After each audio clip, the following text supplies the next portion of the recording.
Getting started in about 10 minutes. I wonder if Our Lady Canooch will be with us today.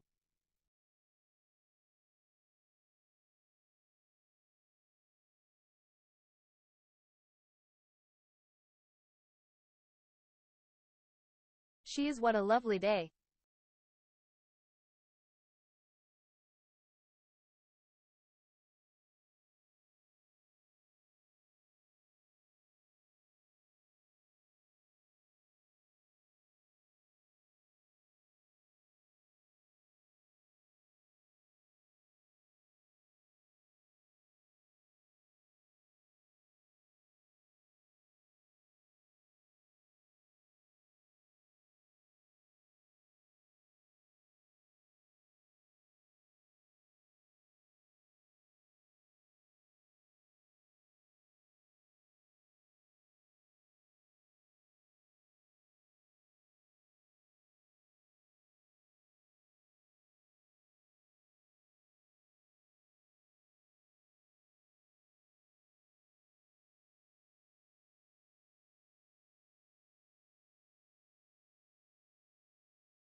Canuch and bringing the noise.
Hello, hi, how you doing?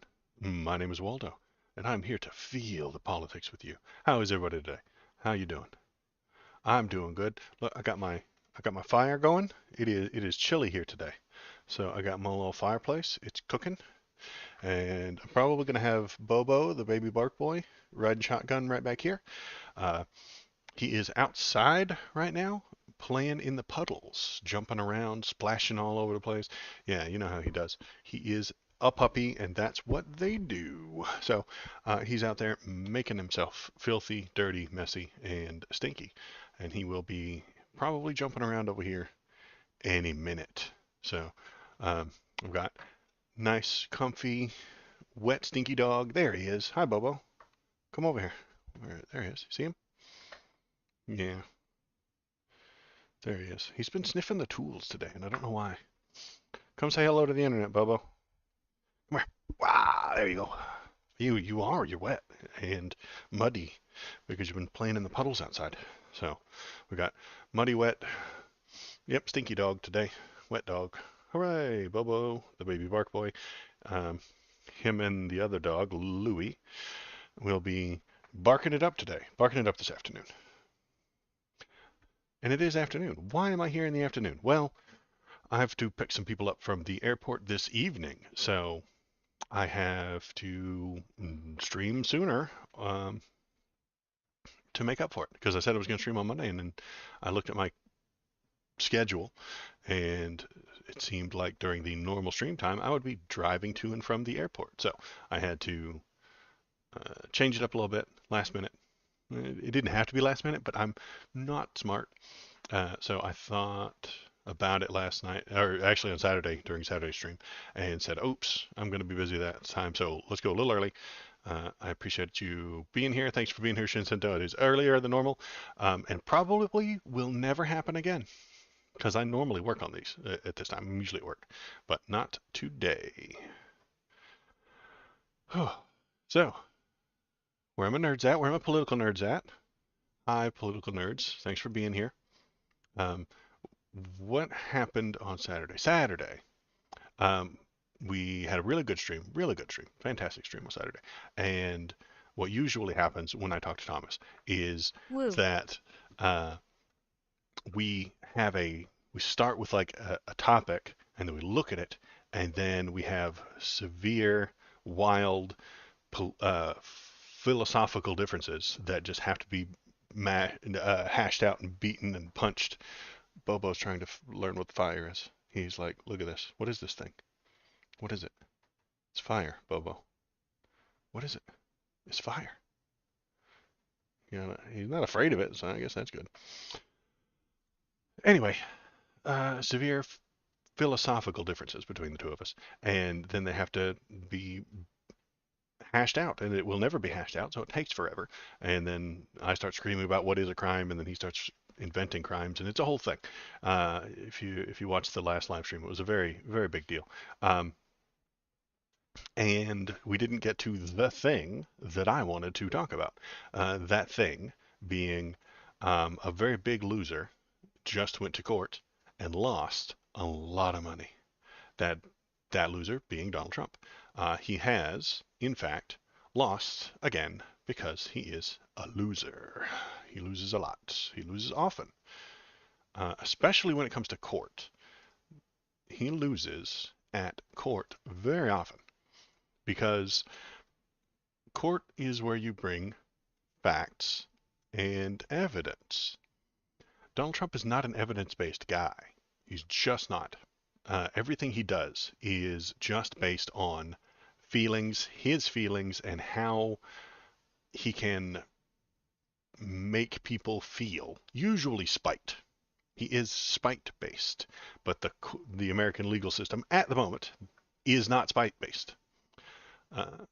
Uh, yeah, Popog, he loses because no lawyers want to work with him because his brand is toxic, because he isn't fact-based, he isn't logic-based, he isn't evidence-based. He throws them under the bus regularly. Yes, he does, because that's spiteful, because he does not get the thing he wants. He brings feelings before a judge. The judge says, can I have some evidence, please? The answer, then they get no evidence, and they drop the cases, they shoot it out. Uh, and because they then lose, he's then spiteful, angry, and unhappy with his lawyers, thinking that they lost for him somehow. And he blames them. And then he's spiteful towards the lawyers, and then they don't want to come back. He is toxic, you're right. Um, and I think it is very much spite based. So here's a look inside Donald Trump's 355 million civil fraud vote. Bobo, we're trying to do the politics, please. Yes, I know it's fire. I know, Bobo. I know. It's a fire in the house, and that's freaking you out. I know. I know it is. But it's okay. I got it. Trust me. I promise. It's okay.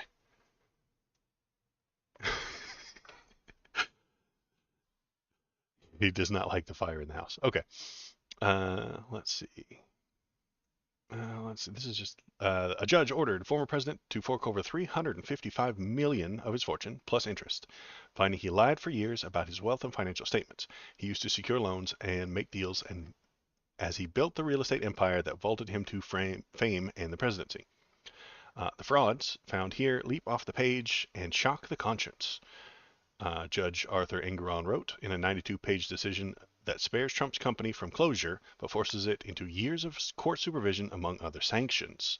So he's been sanctioned, and he's been prevented, I think, from a business license in New York, which is pretty bad for him. I mean, he can move to Florida, sure, and he probably will. The financial penalty, staggering even for a businessman who's seen casinos and airlines and other ventures fail, adds to Trump's mounting legal trouble, his legal debts. Yeah.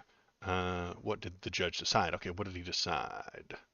Engeron ruled that Trump engaged in a years-long conspiracy with top executives at his company, the Trump Organization, to deceive banks and insurers about the size of his wealth and the true value of such properties, as Trump Tower in Manhattan and his Mar-a-Lago club. So, what does that mean? That means when you talk to a bank, they're crooked. I know. I'm not a big fan of banks, but what they do is they make decisions based on your ability to repay them and the collateral that you're putting up. So if I were to put this house up, the house I'm in right now, as collateral for a bank, Um, they would need to know the value of this house. And so they would find out what the value is, or I would tell them.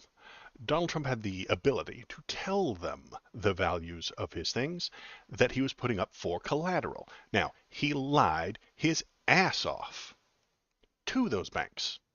Lying to banks is not a moral thing to do. Um, I Popog likes banks. Banks are cool. Well, Donald Trump lied to them a lot, in the tune of millions of dollars. I think what did I read? I read somewhere that he lied about the square footage of his apartments. He's not just lying about their value. He's lying about actual square footage, things that can be measured. He's lying about. He lied to the what was it? I read somewhere his penthouse or something like that was 10,000 square feet, but he said to the bank that it was 30,000 square feet. So he's lying. He's tripled the size of the square footage that he has, and is looking at a bank, looking him right in the eyes, and saying it's 30,000 square feet. It's not. That's a lie. And because of that lie, the collateral is now larger and worth more to the bank. The bank then gives him a lower interest rate. And that lower interest rate is how he makes a bit of money from this. And because he's, lying to the bank, they find out and they're upset about this. This is fraud. This is incorrect. This is fraud.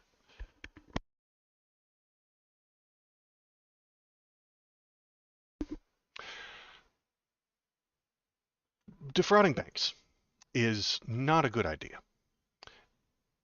I'm going to be a little bit cynical here, but in America, if you steal from poor people, it's fine. Who cares? Nobody cares if you steal from poor people.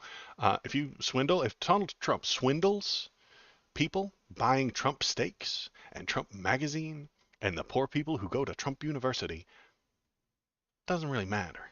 Nothing terrible happens from that. But once you start swindling banks, all of a sudden you become a big deal. People come back for that money.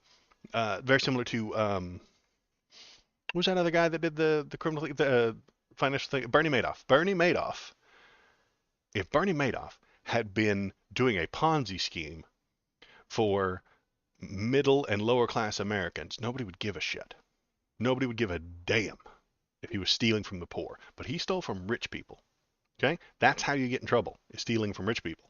That is what Donald Trump has done. He has stolen from those banks by inflating his worth, by inflating the value of these things, by increasing the square footage. He has made it to where they give him better deals, give him lower interest rates, saving him money because of the lies that he told them. Yeah, they would have charged him more interest. Yeah, and there's some notes I wrote down. Here we go. He is a cheater. This is what I said to Thomas on Saturday. He cheats at everything, all the time. He cheats in business. He cheats the banks. He hires illegal people to build his things, and then he doesn't pay them because he's a cheater. He cheats at golf. He cheats at his wife. He cheats on his taxes. He cheats at uh, presidential elections. He cheats, and he cheats on how tall his buildings are. There was one of his buildings that had like stories that were less than standard so that he could say he had a higher storied building. He's a cheater. 100% of the time, every time. If you ain't cheating, you ain't trying. And Donald Trump is always trying. 100% of the time. So, I'm not surprised at this verdict. The verdict isn't some random number.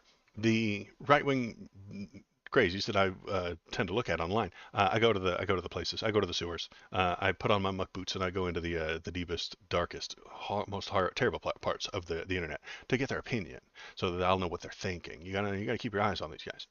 And when you keep your eyes on these guys, they're saying things like, "Where's the victim? Nobody's the victim here." Well, the banks are the victim because he swindled them out of this money. Um, he paid all the money back to the banks. Well, yeah, he paid them back less than they would have gotten, so they got less. Um, do I like banks? Not exactly. But do I want Trump to start cheating them? No. Do I want people to start cheating them? No. Are they in charge of a good amount of things, and are they crooked and harm and possibly so? They are the biggest, most powerful parts of the capitalist system, and I tend to lean socialist. It means I don't trust them, and I would kind of like to scale back their power. But I'm not suggesting that we all start stealing from them. It's not a good way to move forward. So, what is next? What's next? Oh my goodness, I think I know what's next. But let's read this. Engoron, who ruled before the trial, he ruled before the trial that Trump and his co-defendants committed fraud with his financial statements. Found Trump liable for 5 of the 6 remaining claims in James's lawsuit: falsifying business records, issuing false financial statements, conspiracy to commit insurance fraud, and conspiracy to falsify business records. These are all actual crimes. You don't understand ruled before the trial? Because they didn't ask. Apparently, he didn't ask. His lawyers are very bad. His lawyers did not ask for a trial by jury because his lawyers are bad and dumb. And because they did not put in they had the time. They could have put in a request for a trial by jury. And because they didn't, the judge then has to make the decision, and the judge takes all the evidence. He looks at the evidence. He holds up this is 10,000 square feet, and it's that you wrote 30,000 square feet right here. That's fraud. He doesn't have to go through a jury at this point because they didn't request it, because Trump's lawyers are bad and dumb. Because he can't keep good lawyers, because he's a toxic, lying maniac. So, ruled before the trial. This trial was just to determine the amount of damages that he did to those banks. And the amount was $355 million. Let's see. Engoron decided the case because state law doesn't allow for juries in this type of lawsuit, which sought what's known as equitable relief and has different rules than other cases with big money penalties. So also he noted neither side asked for a jury. Yeah, so they didn't ask for one. And because they didn't ask for one, the judge just made a decision, said, okay, yeah, here. All the evidence in front of me says that you committed fraud. So you committed fraud. Guilty. Or liable, not guilty. This isn't a criminal case. So is he liable? Yeah, he decided that. Then this entire trial for the past 2 months has been to determine how much he owes in recompense. How much does Trump owe? Trump ultimately ended up owing $500 million. In addition to $355 million penalty, a payback of what the judge deemed ill-gotten gains from his spurious financial statements, Trump is required to pay interest on the amount. The annual rate of 9%, youch, prescribed by New York law, adds up fast. $453 million, that's a lot. Imposed $363 million in penalties. Trump and his co-defendants, including his son Eric Donald Trump, $460 more million, according to James' office. Finances are complicated and very much in line to make the rich more rich, and I get it and I don't like it, but he's playing the game. He's trying to play this game. This is a game that he walked into willingly and intentionally to make more money, and now he's failing. How's equitable relief if it's just money? Because it's a bank. This is the amount of money that the banks didn't get and should have gotten had he been honest. Cornell is telling me equitable relief is for things like specific performance. Not sure. Why does Trump owe so much? Engoron found that Trump's phony wealth claims were critical to his success, affording him lower loan interest rates and allowing him to build projects he wouldn't have otherwise been able to finish. The judge determined that those savings and windfall profits were ill-gotten gains and ordered him and his co-defendants to cough them up to the state with interest. Okay, great. This is, this much plus interest for this one, this much for this one, this much for this one, 61 for that, and then the things. And Trump's lawyers are dumb and bad, and they're saying that this is weaponization against his political opponent. It's not. Has nothing to do with his politics. President Trump will, of course, appeal and remains confident of the appellate division and ultimately correct the innumerable and catastrophic errors made by the trial court, untethered to the law or reality. So he's definitely going to appeal. That's fine. Popog, would it do appellate courts relitigate evidence, or do they just read the decisions that the court's officers and judges made and decide whether or not the court made the right decision? They don't redo evidence, if I'm understanding correctly, but I could be very wrong about this.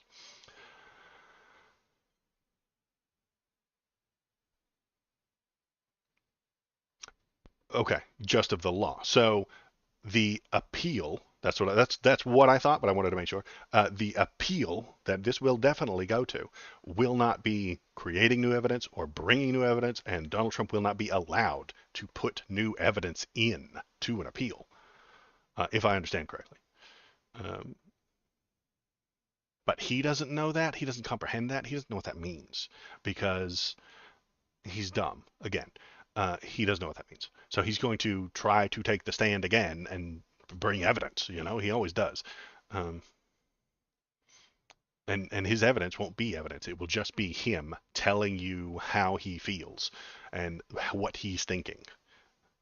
There are exceptions to that, generally referred to as the original tried super de duper fucked up the facts trial. Okay.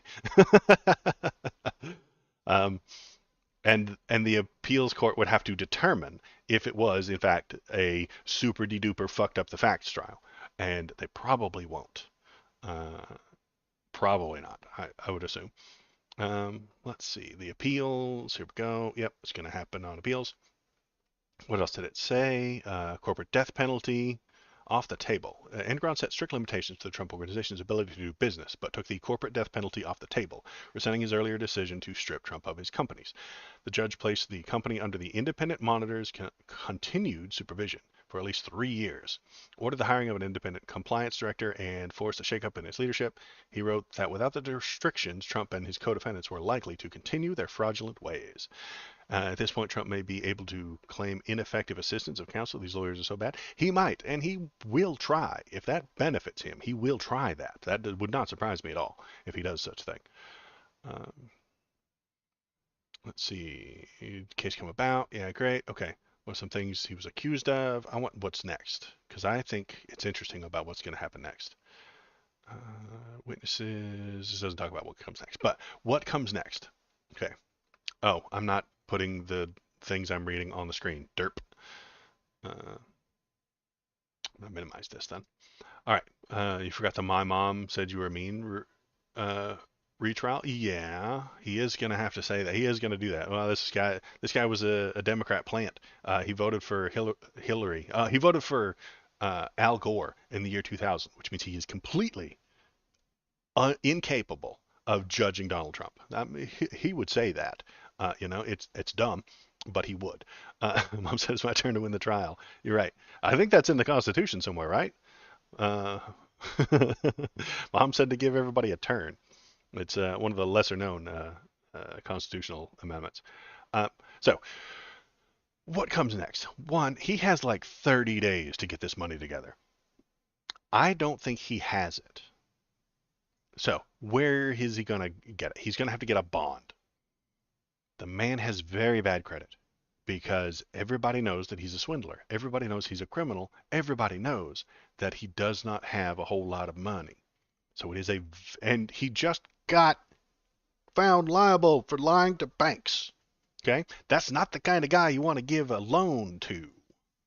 It's real hard to get a loan after you've been found criminally liable for $355 million into to get a from banks.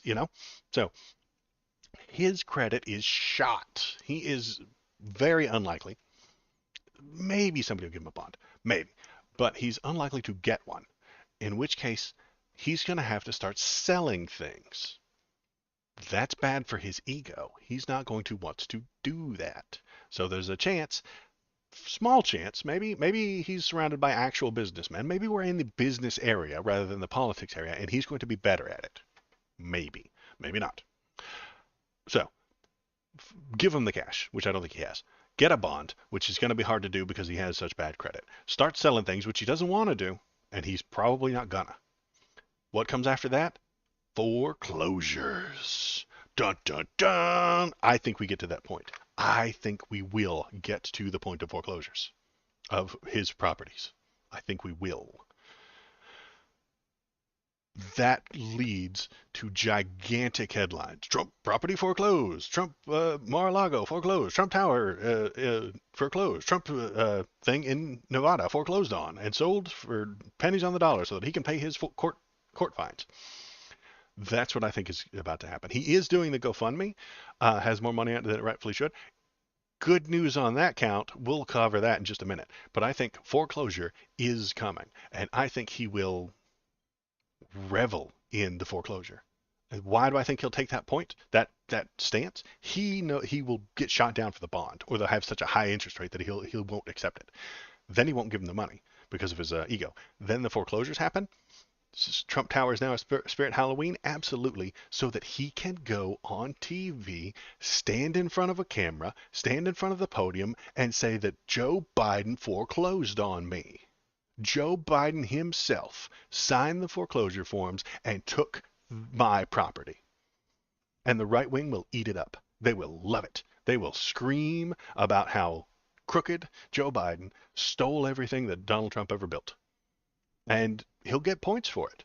It'll be on Truth, in quotation marks, social.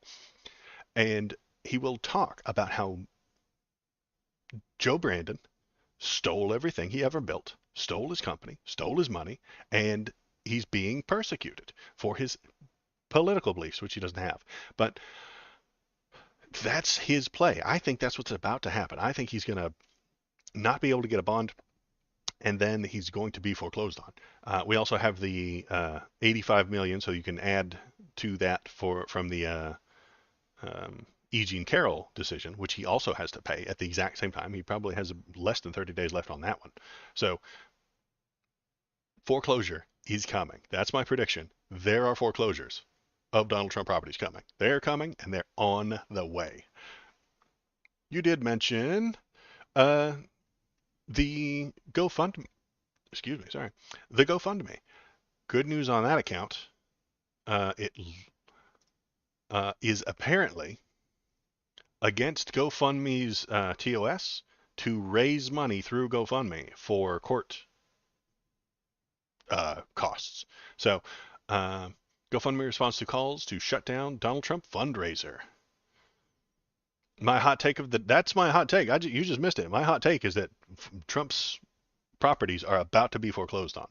About 30, 40 days from now, we're going to see foreclosures. Because the GoFundMe also is not allowed to GoFundMe. If I got a court settlement against me and I had to pay the court $1,000, I'm not allowed by GoFundMe's TOS to go to GoFundMe and say, help me pay my court settlement stuff. I'm not allowed to do that. He's not allowed to do it by their TOS. So it's a very good chance that they shut this down. Let's see. Speaking to Newsweek, a spokesperson from the platform confirmed that the page, which was set up for the former president on Friday, following the ruling that Trump will have to pay roughly $355 million in penalties for fraud, was within its terms and services. Damn it! Despite the people voicing their concerns about the social media. Damn it! I don't. I thought they were going to shut it down.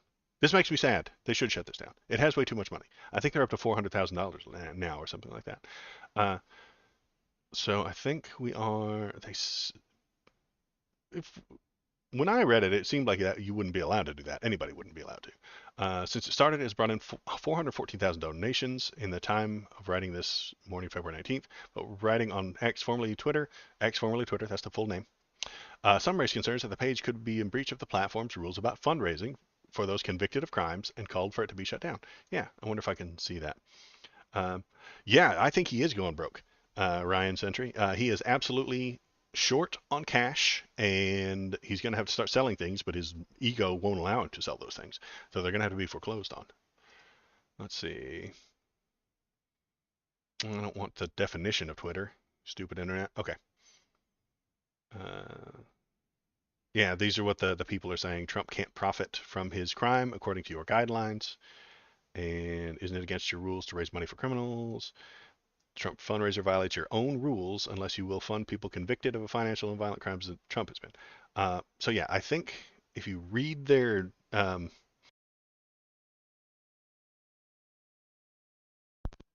I think you're right, Paul. That maybe this wasn't a crime. I think the thing I would like to see the original because I read the original earlier, but I don't know where it went.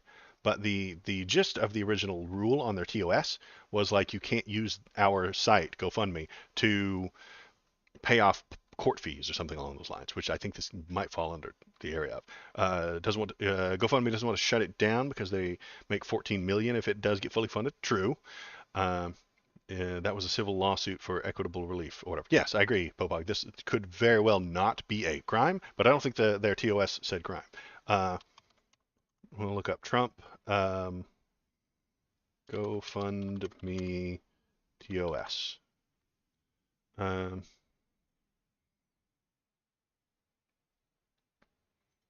they responded saying that they will accept it. Let's see.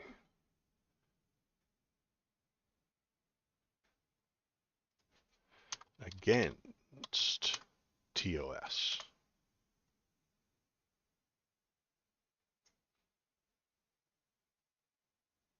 GoFundMe terms of service. I can find the GoFundMe terms of service, but it's huge.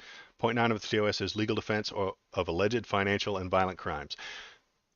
So we have to determine what is and isn't a crime. As usual, we have to determine what is a crime. Let's have an entire 2 hour long debate um, about what is and isn't a crime. If that's the wording that they use, that's the wording that I read earlier as well. Um, the legal defense of alleged financial and violent crimes. I mean, is it a crime? He's been found legally liable by a judge. I think that might count as a financial crime. Because he's not guilty, he's just legally liable. There's some argument to whether or not that's a crime. Just like his followers will continue to say that he was not guilty of sexual assault against E. Jean Carroll. He was found legally liable for the sexual assault, or something along those lines, but he didn't do it. Uh, it gets ugly and stupid because there are people who will defend him no matter what. Doesn't matter what he does or what he doesn't do. They need to feel like he is correct about everything, and everything that has ever gone wrong for him is a deep state, left wing psyop trying to harm him. Um, yeah, and I'm not. I think they shouldn't allow him to just go fund me for that kind of thing. Fraud is a crime, but its legal perspective, criminal courts are muy different on civil courts. Right.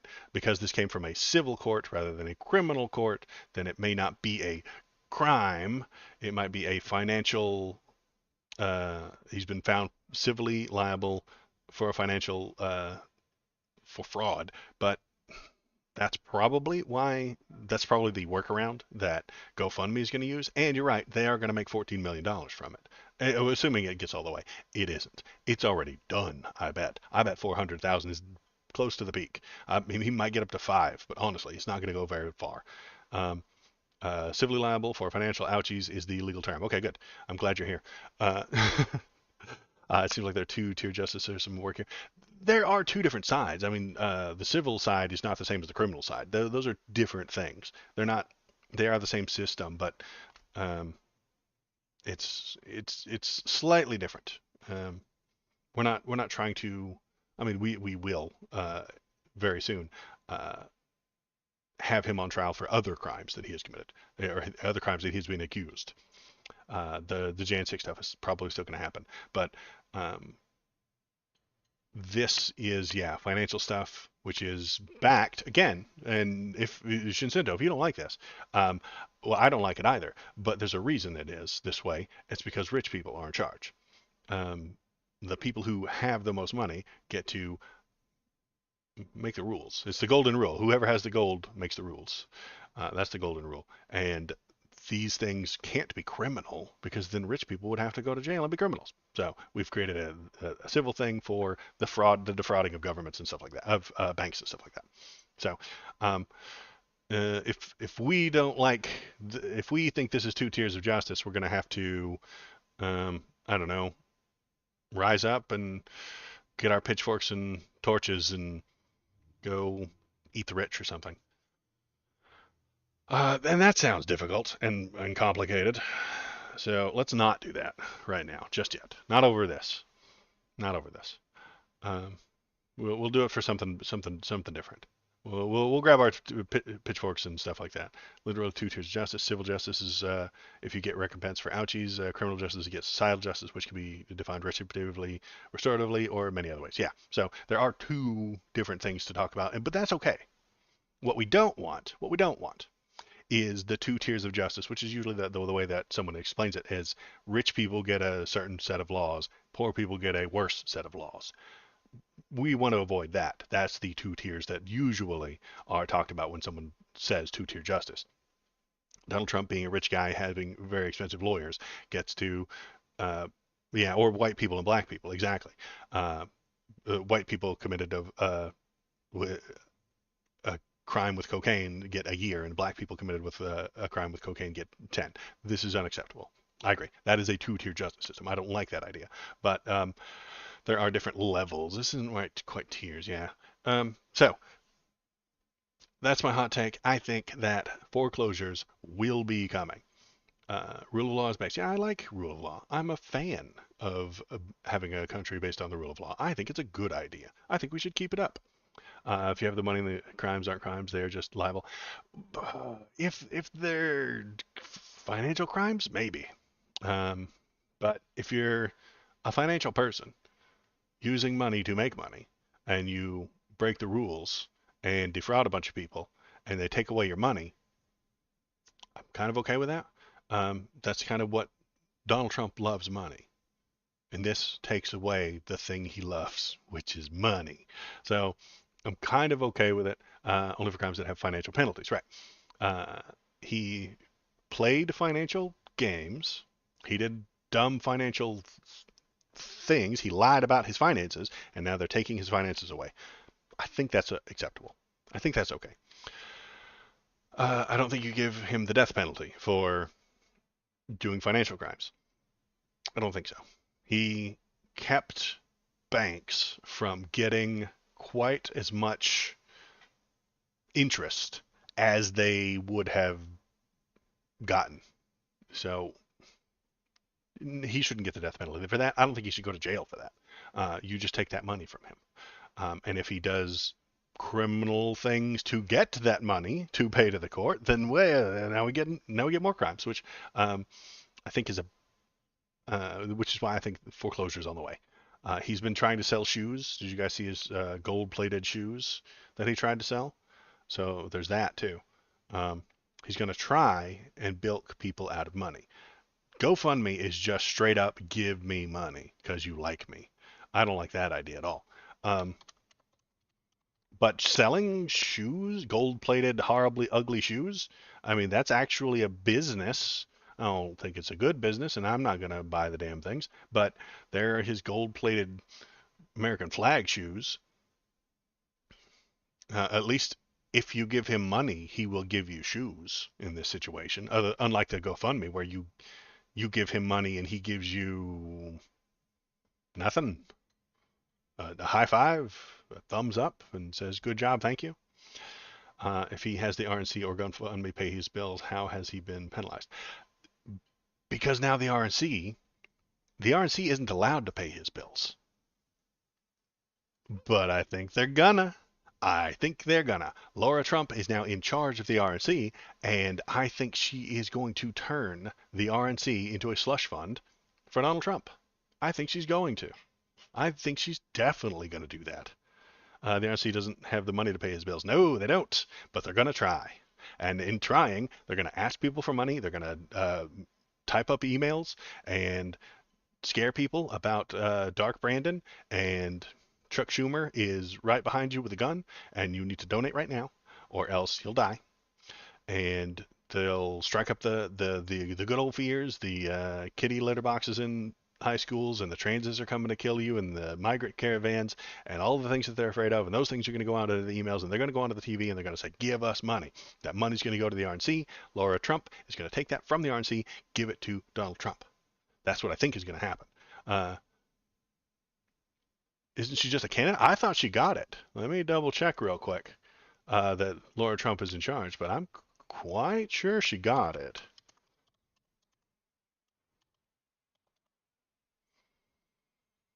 Let's take a look. Uh, she steps into the political spotlight with the RNC role. Laura Trump's plan for the RNC. Um, Trump gravy train is about to run over with the RNC. Good. Spare us, Laura Trump. Okay, I think she's in. You know, Laura Trump's plan for the RNC. Here's Politico. Senior Republicans fear Trump will tap the RNC to cover legal bills again. Yeah, the president is going to put his people in place on the committee. Major changes are in store. How old is this? This is from February. This is from the 14th.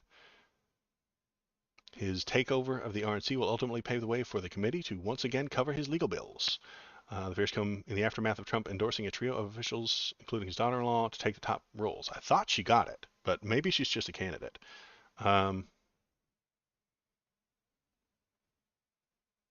He's backing her 8 days ago. Did she actually get it?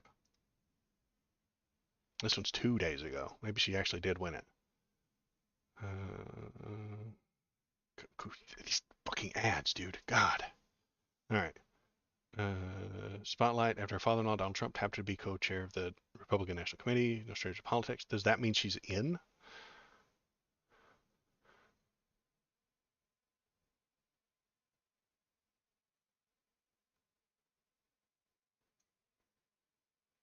In addition to publicly backing his daughter for co-chair, I think she's in. I don't know. Maybe she's not officially there yet, but it seems like she's gonna be.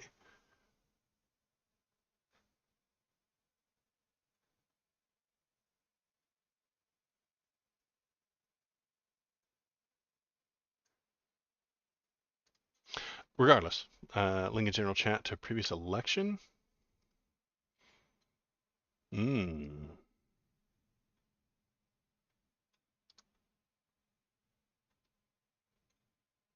It says here, yeah, the campaign.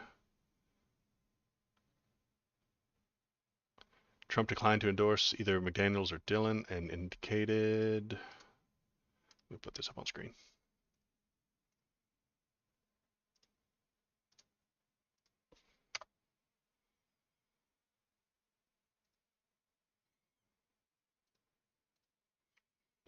Incumbent Chairman McDaniel was successfully reelected, unprecedented fourth term in office, his first chairman election since 2013 under RNC rules, 3 members for each state, cast their ballots. Okay. Mike Lindell, the pillow guy. Let's see. Oh, I was going to go to his website, wasn't I? Maybe I should do that later. So I think there's another election happening. 2024. Can we go to the 24? Hasn't happened yet.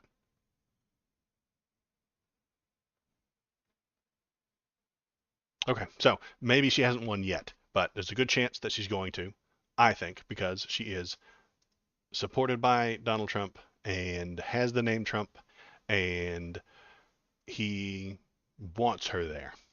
And they want him to be happy. That is what I'm thinking is going to happen. So I assume that it's happened, so it hasn't happened yet. All right, so if she's not there yet, maybe she will be. I'll keep my eye open for that. Once she is there, that is my assumption, as many other people and as all those stupid links that we just looked at saw, they think that she is simply going to give Donald Trump a lot of money, and that would not surprise me. He's just the kind of guy to have slush funds. Hasn't he gotten in trouble for slush funds before? Um, that's what the Trump org was, right? They had the Trump org, and you just throw money at it, and he uses it for whatever the damn hell he wants, because that's what he does. He just does whatever the damn hell he wants, and he'll find reasons later. He'll determine whether or not it was a good idea, and he'll tell you it's legal because he said it was, and the lawyer he hired said it was legal, so it's fine. What could possibly go wrong with that system? Um, so yeah, I think that he is going to try to use that to pay his legal funds, and all of the emails and all of the fundraising and all of that stuff will go toward making him more money. Then, conspiracy theory, put my tinfoil hat on. Here we go, here we go, here we go. Ready?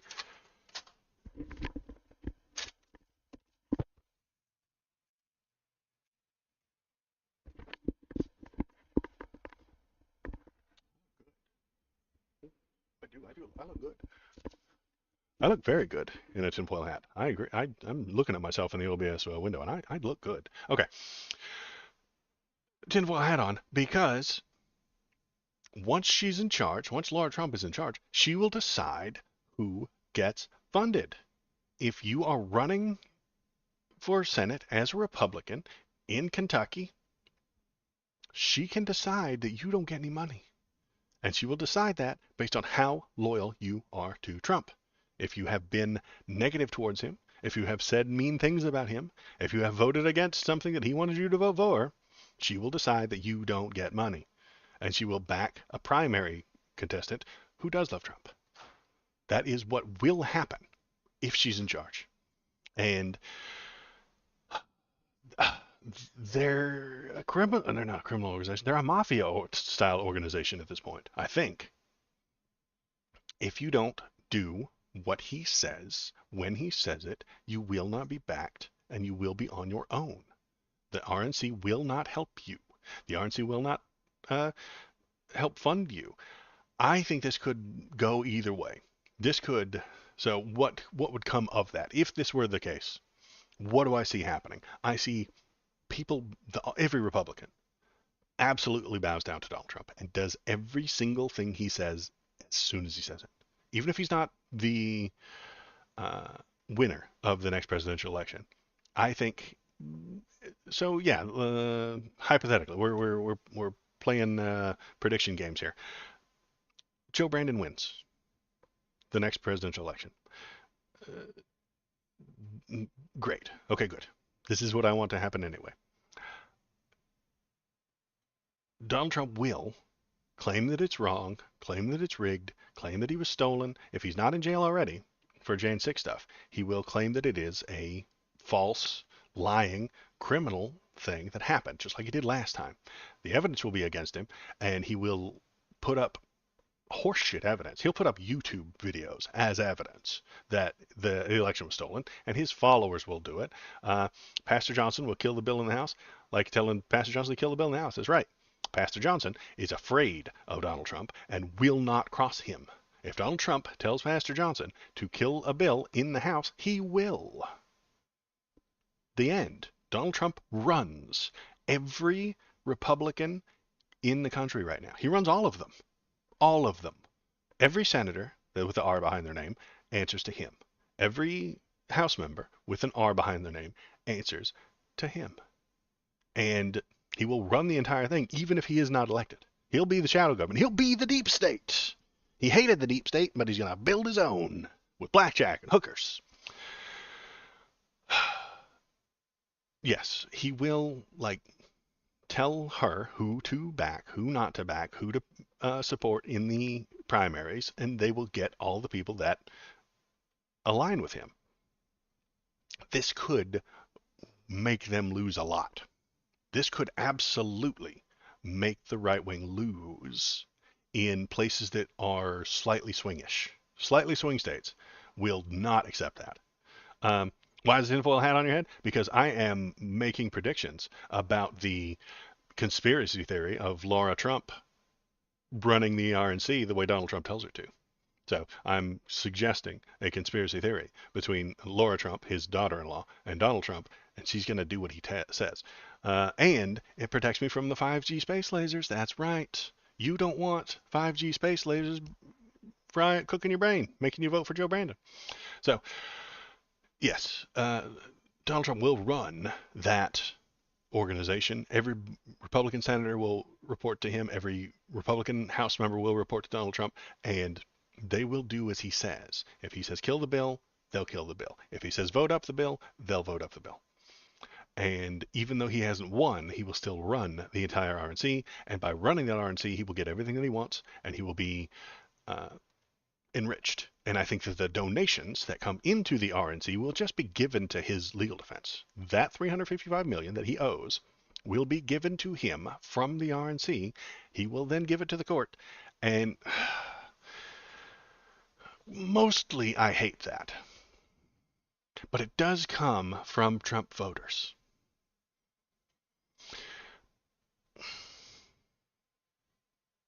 Is giving money to Donald Trump become a stupid tax?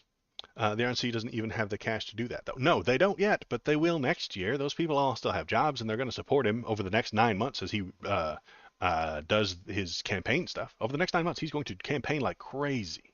And he is going to campaign like crazy, and he's going to be begging, begging, begging, begging, begging for money. Uh, that boy Pizza One, he don't know much about politics, but I live in New York City and has been hearing a lot about this Trump stuff. Yeah, it's quite a mess. Um, I think he's going to try and steal that money from him. OG Good, I'm not really for Trump or Biden, but as of right now, I'd rather want Republican to win. Well, if you give them money over the next 9 months, it's just going to go into Trump's pocket. That's what's going to happen, I suspect. And that's a conspiracy theory. That's why I have the hat. At least Republicans allow me to keep my kids because I don't believe their mental delusions. I don't know what mental delusions you're talking about here, boss. Um, Family court's a very complicated place. So Donald Trump is going to take that money from the people are going to give the money to the RNC through the emails, through the donations, things like that, and they're going to then give it to Donald Trump. And I don't know if I'm super against that. Uh, it might be a trans thing. I'm not entirely sure.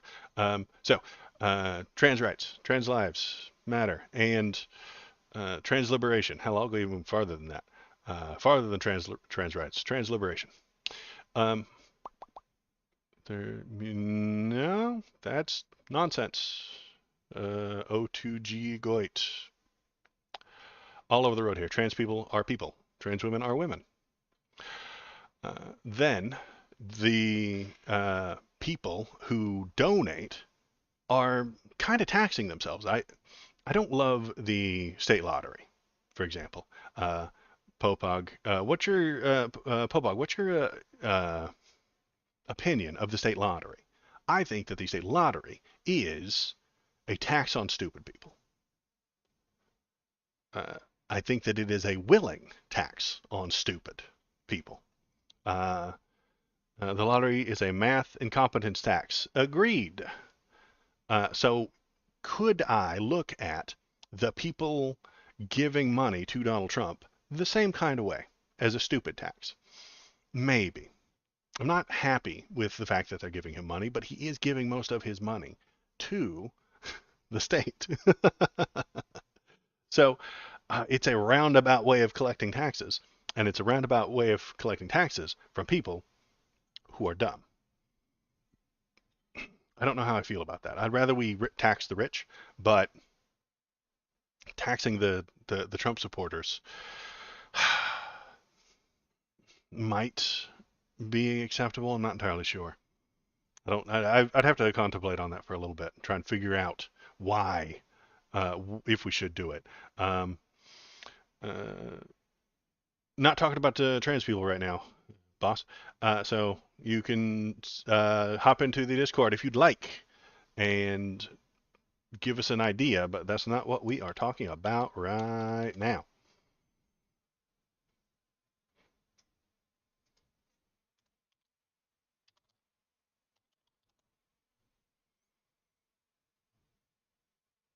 Come on, machine, do your thing.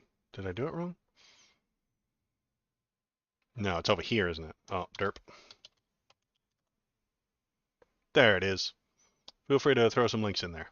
But we are talking about Trump at the moment. So, do I support the idea of people giving him money than him giving it to the state. Kind of.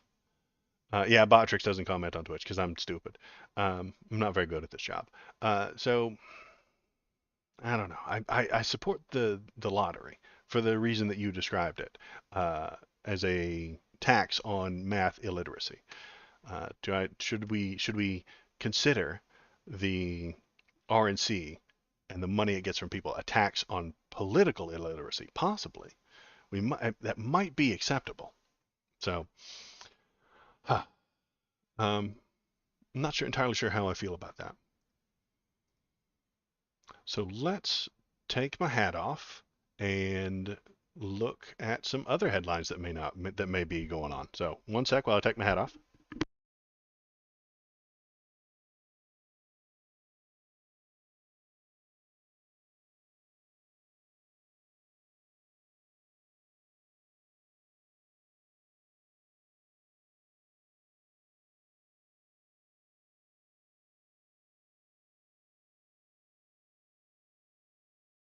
It ripped up a little bit. I'm gonna have to rebuild the damn thing. It's got a hole in it now. Uh, People always use free to pay extra tax. Poor people can pay as much money as they want. Um, maybe. It may be. I'm not sure what you're going for there. People are always free to pay extra taxes. Yeah, poor people can pay as much as they want. Yeah, I got you now. Okay, I understand. People are always free to pay extra taxes, and they do through the lottery, and now possibly through donating to the RNC. So if you like paying extra taxes, give it to the RNC. I think that's a catchy catchphrase. I think I could work with that. I think I could tell everybody, if you want to pay extra taxes, conservatives generally don't want that you should donate it to the RNC, since they're just going to give it to Trump and he's going to give it to the state. It's a good call on my part, I suppose, to convince them not to do so. So what other headlines are happening right now? The other headlines, let's see. Wisconsin fake elector Andrew Hitt says he was tricked into signing documents claiming that Trump won in 2020. So this is a guy who's kind of gonna flip on Donald Trump. Let's find out why he said that. Um, the problem is that they will give the money to the RNC and then complain about how Bidenomics is making them poor. Exactly. I know. I get it. I would definitely see that. Hey, I gave all my money to Donald Trump and now I don't have any money. Goddamn fucking Joe Biden. Former chair of the Wisconsin Republican Party said Sunday that he was tricked into signing documents alleging that then President Trump won the 2020 election as part of the state's fake elector scheme. If he's saying that in front of a camera, this is good news. Andrew Hitt told Anderson Cooper that he was advised by the state's GOP legal counsel to sign the documents as a contingency in case Trump's campaign legal case won against Wisconsin election integrity. So, the legal counsel said to Andrew, sign this piece of paper. That legal counsel could very well have been lying. That legal counsel will be the next person questioned if Wisconsin starts to litigate against these people. I don't know that they will. They're doing it in Georgia. That's what the Georgia case is all about. The Georgia case is about these fake electors being brought up on charges. Wisconsin has yet to do that. Will they do it? Maybe. I don't know. But it would be similar to that Georgia RICO case where they saying here's the crime that happened, here's the crime we're alleging. Who did it? Oh, he told you to sign it? Who told you to sign it? Give us his name. And then they find out that person. That person says, hey, well, why did you sign it? Oh, well, I got told by Rudy Giuliani. And then Rudy Giuliani told me to sign it. And then Rudy's going to be on the stand. And then he's going to be like, oh, yeah, Trump told us to do it. And that's how the RICO case will go. Possibly. Best case scenario. Wisconsin is not doing that at the moment. But maybe they will. Let's keep reading. Hitt said he wasn't comfortable with Trump campaign attempts to toss out votes in Wisconsin and that he didn't believe the legal claims of widespread fraud. We got specific advice from our lawyers that these documents were meaningless unless a court said that they had meaning. It's a roundabout way, but I think you could possibly prove that that's a lie in court. But then the lawyers will just say, well, we were incorrect and maybe it wasn't a criminal thing. I don't know. It could go either way, I suppose. He added that he felt pressured into signing the document, fearful that he would be held responsible in the situation that Trump won the suit and the electors were not prepared. You need to say his full name, Rudy Tooty Freshen Gooley. Okay. He is a very cool guy when he's not melting. It was not a safe time, he said. If my lawyer is right, and the whole reason Trump loses Wisconsin is because of me, I will be scared to death. So his lawyer is telling him, you have to sign this to help Trump. If I knew what I knew now, I wouldn't have done it. It was kept from us that there was an alternate scheme, an alternate motive. Ooh, an alternate scheme and an alternate motive. Almost sounds like a conspiracy.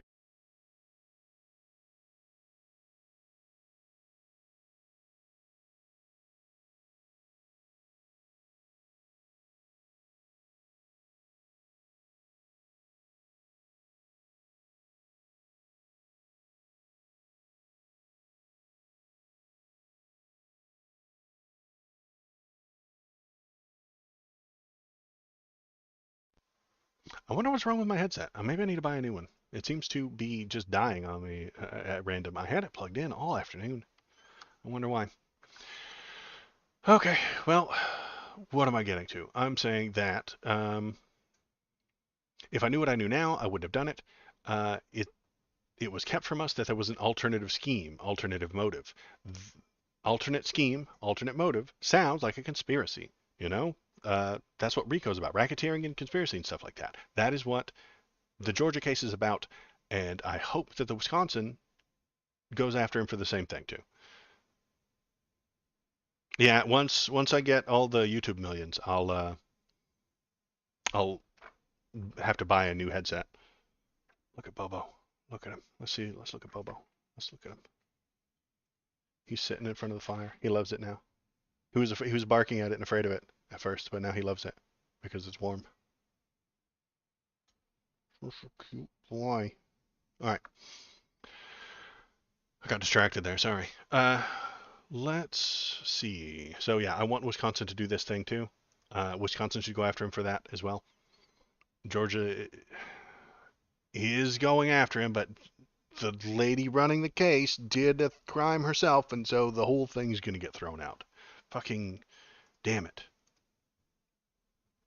And I'm going to have to hear from fucking conservatives for the next 50 fucking years about Fannie Willis.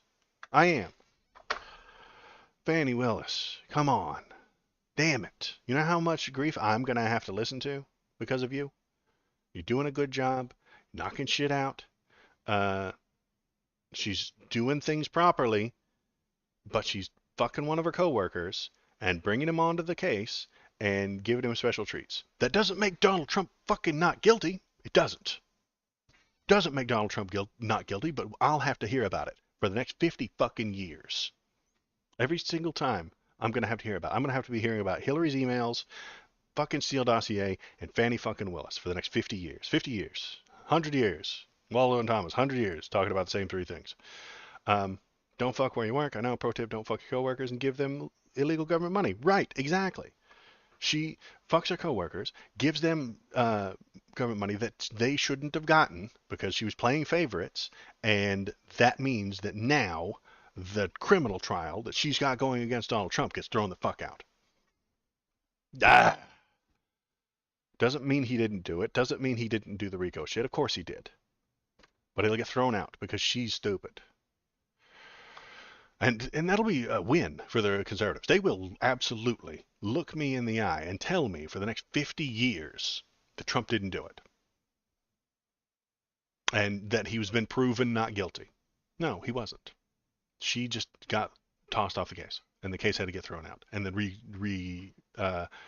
litigated against again later, maybe by somebody. But he'll be president by then and fire everybody who disagrees with him. Damn it. The only people who can't, the only people who can are apparently allowed to be lawyers are saints. So if you've ever done anything incorrectly, you're not allowed to be a lawyer, or else all your court cases are going to get thrown out. It's irritates the hell out of me. Are there any other headlines to talk about before we play games? George Santos sues late night host Jimmy Kimmel for tricking him into making videos to ridicule him. Uh, uh, Jimmy Kimmel deceived him into making videos on the Cameo app that were used to ridicule and disgrace him later. Um, this is great. So what we'll do is I will reach out to a friend of the show, been on the this stream before, um, George Santos, and I will see if he can come on the show and he can give us his idea about it. I'll reach out to him. He's been on the program before, and I will have him on here again. It was maybe a year ago or so. George Santos, right here on the Waldo stream. I'll reach out and see if I can schedule a time for him. He's a very busy guy, but we'll find out if he is available for this. He can defend himself. And I think that is it for the headlines today. I'm going to close all these tabs about Trump's money since we already talked about them. If you're watching, if you're paying attention, thanks for being here. Press the thumbs up button, press the like button, hop into chat and say hello. Um, the We are going to play a video game now, and I'm going to turn on our Lady Canooch, very cool lady who reads your thoughts to me. So if you have a thought, type it into chat, and the Lady Canooch will read it out loud. It's magical. Yeah, he's not on Fiverr. He's on Tree Fitty. Yeah, I bet. He's not worth five, so he's on Tree Fitty. Of course I did, Popog. It's on the YouTube channel. I'll link it in the Discord later. That was one of my earliest videos. Let's see. So let's get Steam started, and the robot lady should be available to read your texts now.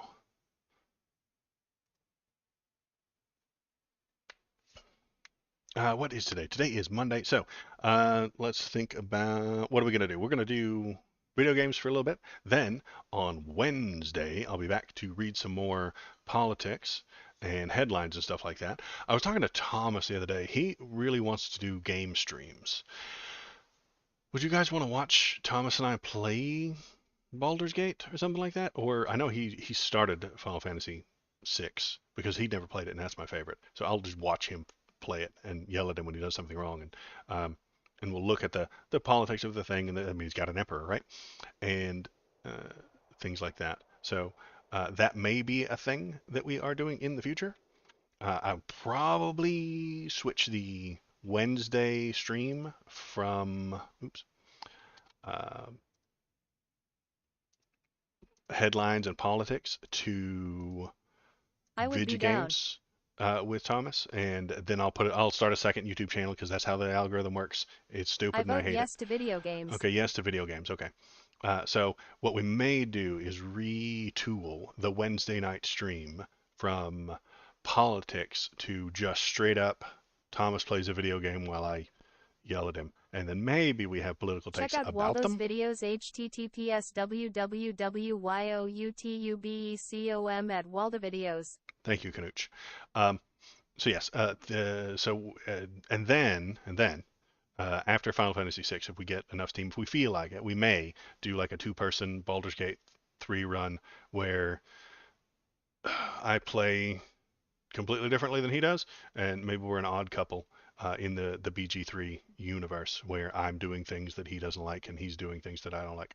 Um, I mean, I role play really well, so I can play any character that I want. I don't have strong moral convictions in the D&D characters that I play. He might. The one or two characters that I played with him where I was the DM, I think he did actually do like lawful good every single time. I could be wrong though. Uh, but I'm good at role playing. I can do that all day. If I need to trick him or watch him or something like that. Let's see. Okay, now we go here and we click the button. We turn off, go there. We turn off window capture. We turn on game capture, right? And then we capture this game. There it is. Death Must Die.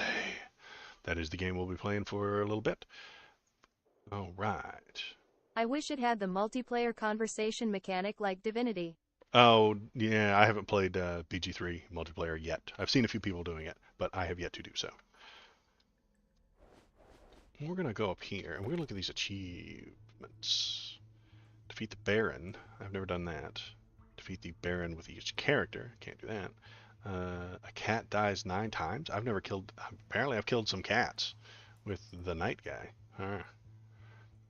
My best is probably Maris. How do I get this? I get this by... Get 8 different auto-cast blessings. Okay. Defeat this chatty skeleton 33 times. I'm almost done with that. And get 40 summons with Maris. Okay. Let's just play Maris since she's my best character anyway. Try and get some of those achieves for her. We're going to do spell damage or that infinite pull. That infinite pull range is real cool. Alright. I'm going to go to work. Get in there. I did not check my inventory. Hope it's not full of crap. And we're loading. It is not full of crap. Oh, good.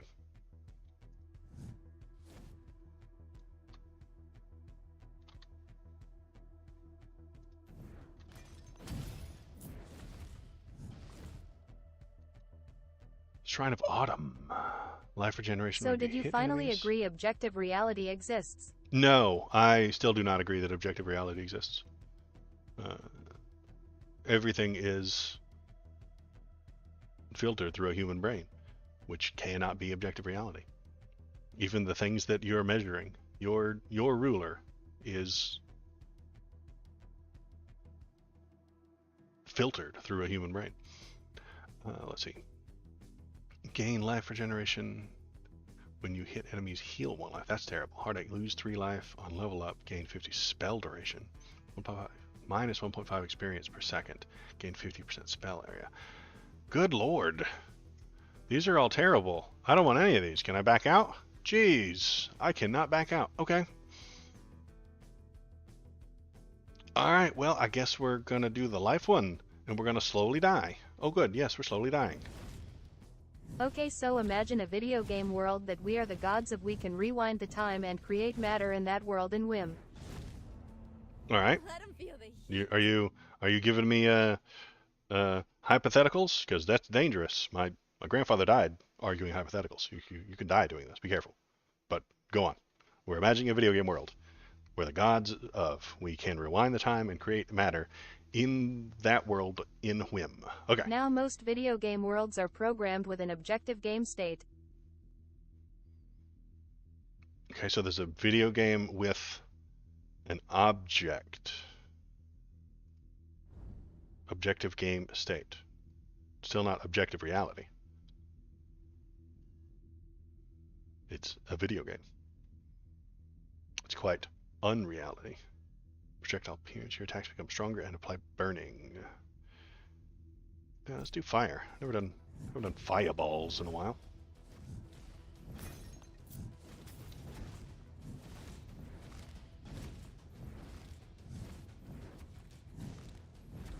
As in, there are definite values for the positions of NPCs at any given point in time. Definite values? There's no such thing as a definite value.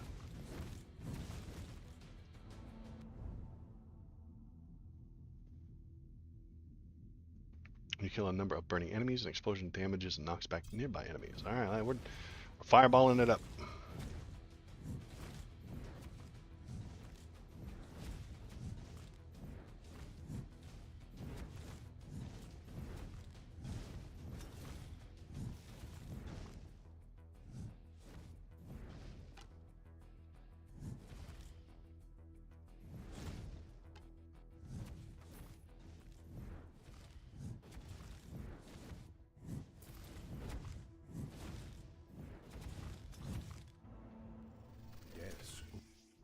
Usually like the time ones. Vortex I hate. Yeah. Gem High I do like, and Force I kind of like. Experience pull areas. Increased air. So I want Gem High and Force both. We'll take Gem High first.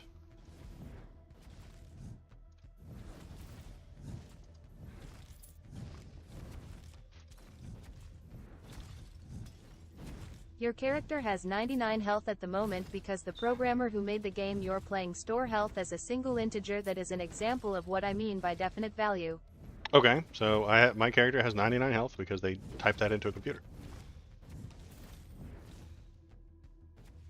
Great. I'm agreeing. It has 99 health.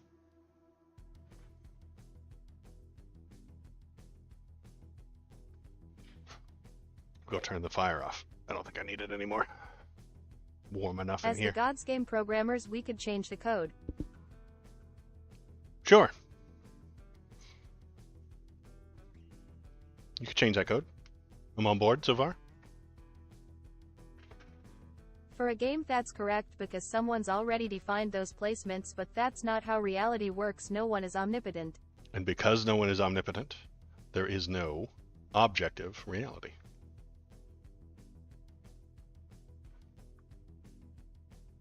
The Fates figures observe you as if alive. They already know your choice here. Neither of them will get offended or anything, right? 4 banishes, 3 rerolls, 3 alterations. 3 rerolls.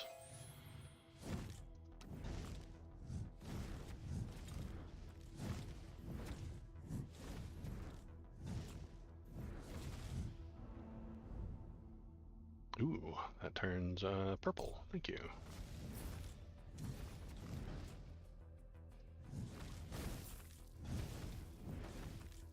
Did I put any heat on for this run? Don't think I did. At I got 3 Shinsinto, I heat. know I am just exploring the alternative for a moment. Okay. Cool. Continue exploring. I'll let you get to the end. I'm gonna let you finish.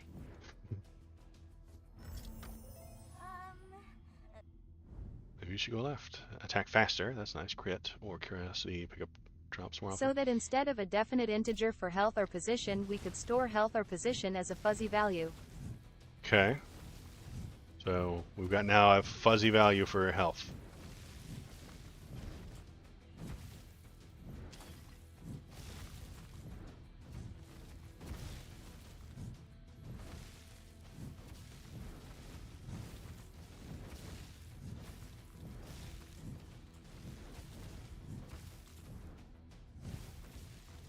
Think of it like Schrodinger's health. Alright, we got Schrodinger's health. Schrodinger's health pool. We don't know what it is until we open it, collapse the waveform, and then we know what the health is. Great. Following you so far. You can have 50 health and 75 health at the same time. I don't think so. I think that is a bad explanation of Schrodinger's stuff. Except in our code it won't be based on waveforms.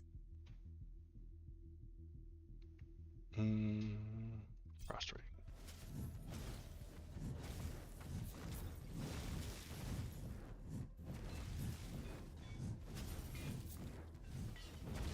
Our code won't be based on waveforms. Our code will have to be written by a person, so the waveform has been collapsed. Our code will have to be read by a machine.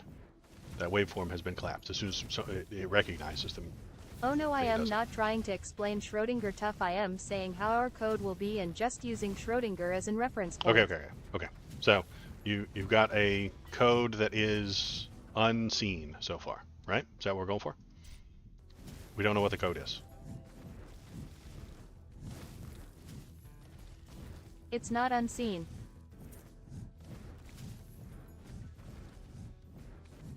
So a person has seen it?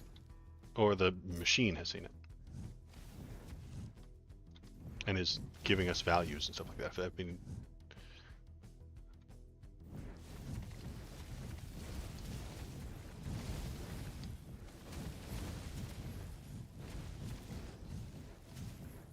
You want me to just explain in Discord? if you'd like, but what you're trying to get towards objective reality. Which side are you on? Yes, there is objective reality, or no? Because I'm on the no side.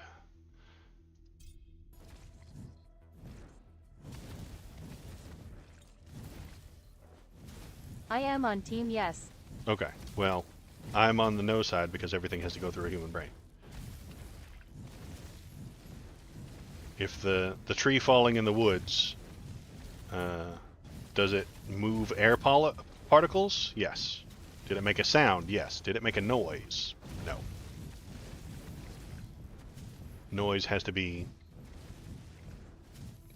conceived by a human being who is unhappy with that sound. And I am trying to use a video game to explain why Team Yes is the only team that makes sense.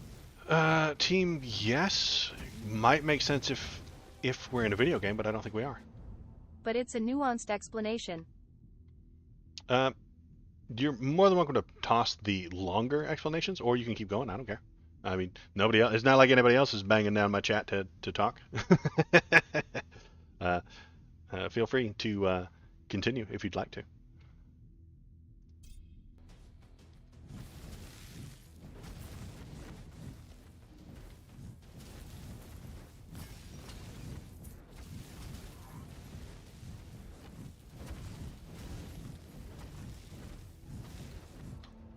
I don't really care for what.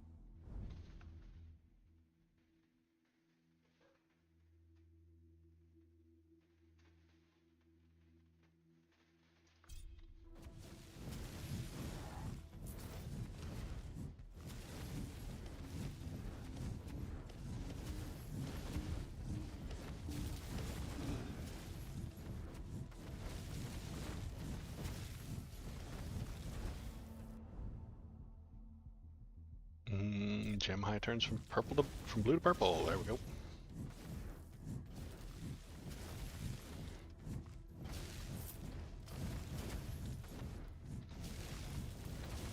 Basically, I am trying to create a video game that doesn't have an objective internal reality. Let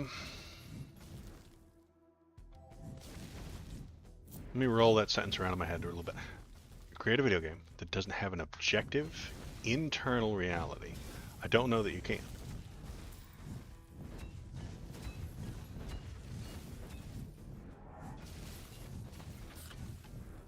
Because you are the one creating it.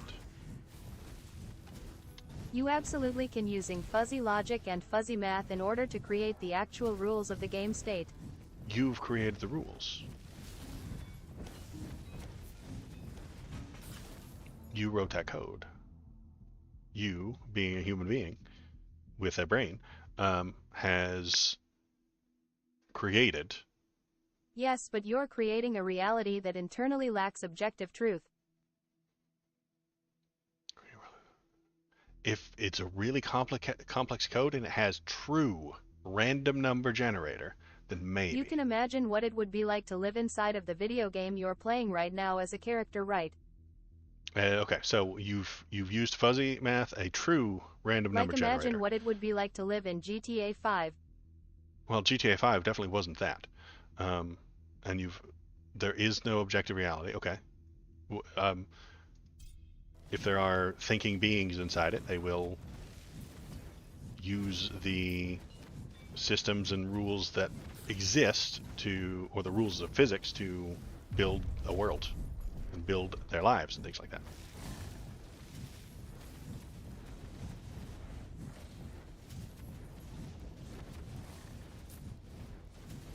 A lack of objective reality doesn't mean... Yes, I am saying that all video games you play right now are video games that model an objective reality.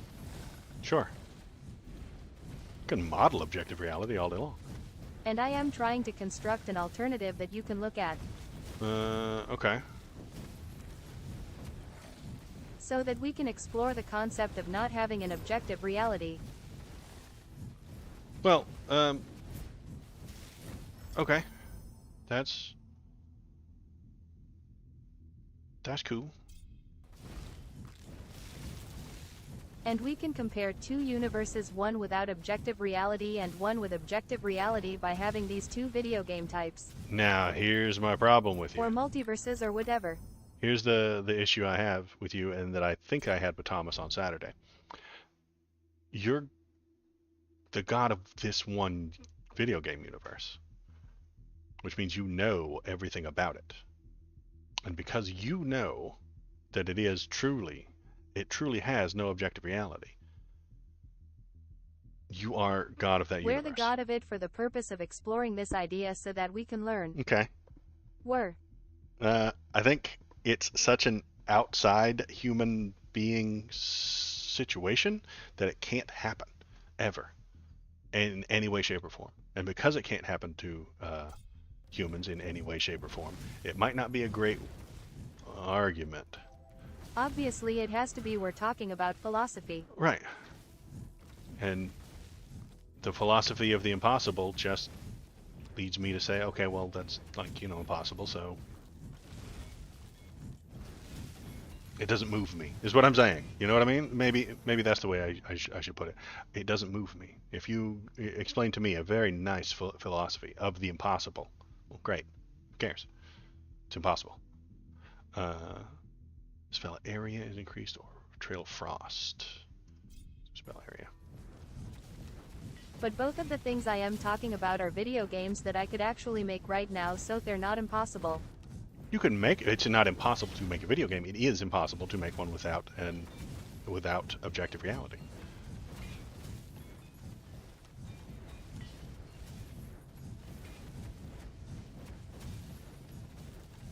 I don't think the fuzzy logic or the true RNG exist. I can make a video game that has internal rules which don't model an objective reality but model subjective reality. Model subjective reality? I mean, what? Okay. Let me. Okay. You've created the video game that you're talking about. What good does it do us? What? Let's say it's here. Okay. Well, I'll stop arguing the specific points. You've created a video game that does not have objective reality, and you're bringing it to me. You're saying, "Hey, Waldo, here it is, the video game with no objective reality."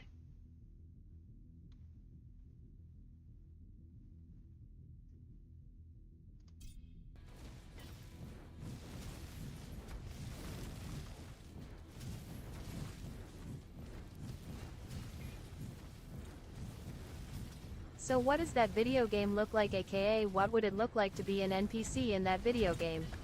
I have no idea.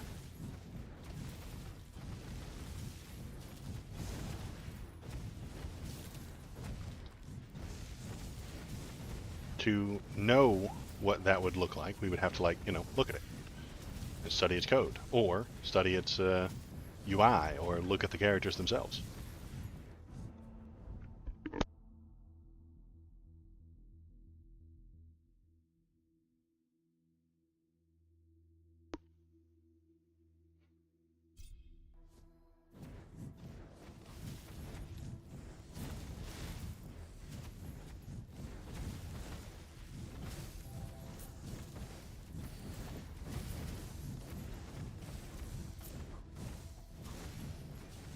I think a good example to illustrate what this world might look like is quest status.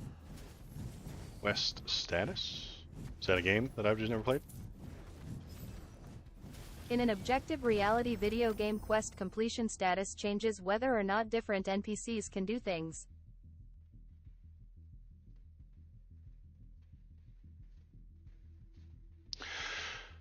In an objective reality video game, which is what normal video games are. Quest So for example, completion. in Zelda, a gate might open if a certain quest is completed. Sure. Do X, and the code says Y will happen next. Okay? That's a normal video game.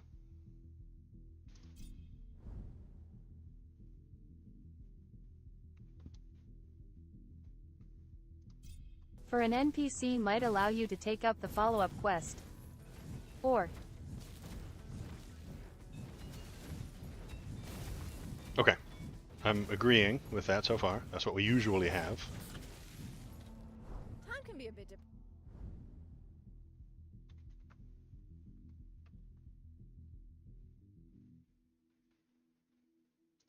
check out Waldo's videos https://www.youtubecom at waldovideos.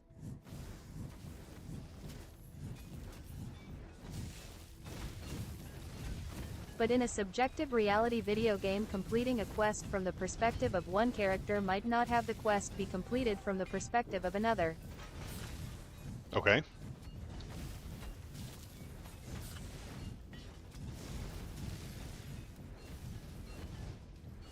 So one NPC might be able to walk through a gate while another NPC can't. Okay.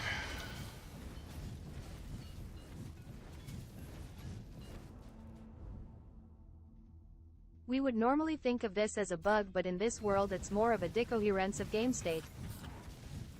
Okay. Because the RNG and fuzzy logic has made decisions randomly and willy-nilly. Quest NPC says kill 12 bears, you go and kill 10 hogs. He doesn't give you a reward. Okay, because that's just what the random number generator has given him. And then he walks through a wall. Yes, ultimately I think the world would appear quite random and non-coherent. In that video game? Maybe. If you didn't have physical laws dictating the way things can and cannot work, if you didn't have laws of gravity, laws of thermodynamics, I think it would be That's called rather instancing. random. NPC 1 has met the requirements to go through and NPC 2 does not.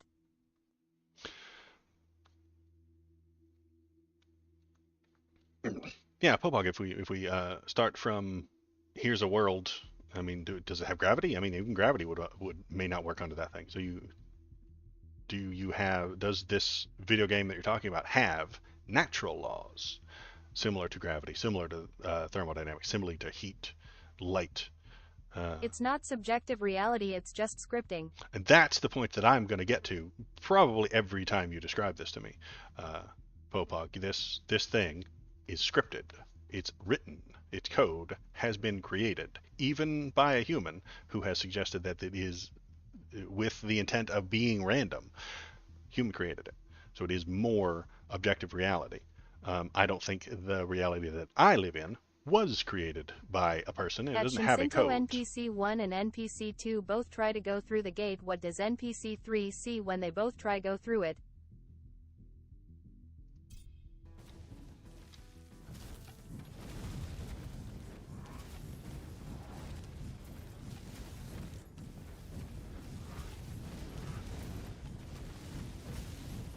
I think I almost see what you're going for here, Bopog. Yes, if it were truly random, it would be very wacky. What end does that drive you towards?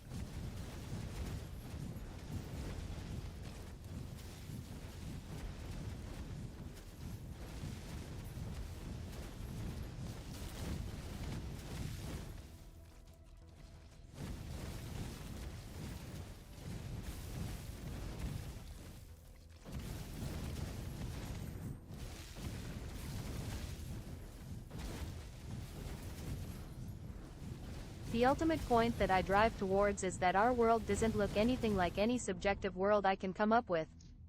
Well, no, it They doesn't. see that NPC 1 has the requirements and NPC 2 does not if they've been pro-gamed to even interact. No, our world does not look like the super subjective rando world that you would create in this video game because you have left out natural law. I can't walk through the wall because of natural laws. I cannot flap my arms and fly because gravity is a law. Our physics existed. NPC 3 has been programmed to attack anyone who walks through the gate. Walking through gates, yeah. NPCs are your scripted world does not follow gravity, electromagnetics, or the speed of light in a vacuum. It doesn't have any of those things, and so it will look random and insane. I cannot flap my arms and fly because of the laws of nature. Those things aren't code. They're not that. Those aren't code. You can create code that mimics them within a video game, and most video games do. But you What cannot. nonsense did I walk into? What nonsense The did you gate walk only into? opens when the dragon is killed. NPC 1 sees the dragon as killed. NPC 2 sees it as alive. NPC 3 sees it as killed. KBP, you walked into does objective reality exist? Popog is trying to create a video game that has no objective reality and look at it and then compare it to ours. We're picking up where Thomas and I kind of left off on Saturday. At KBP 24 you walked into a bar. But we can't prove that objectively.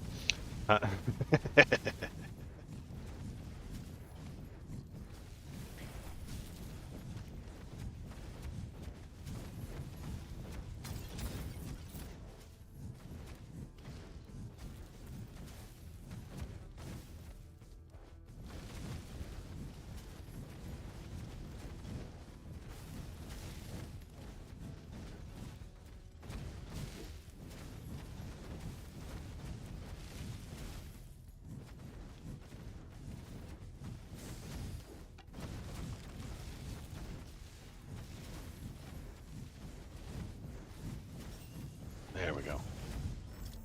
I hate that boss. Combust, sure.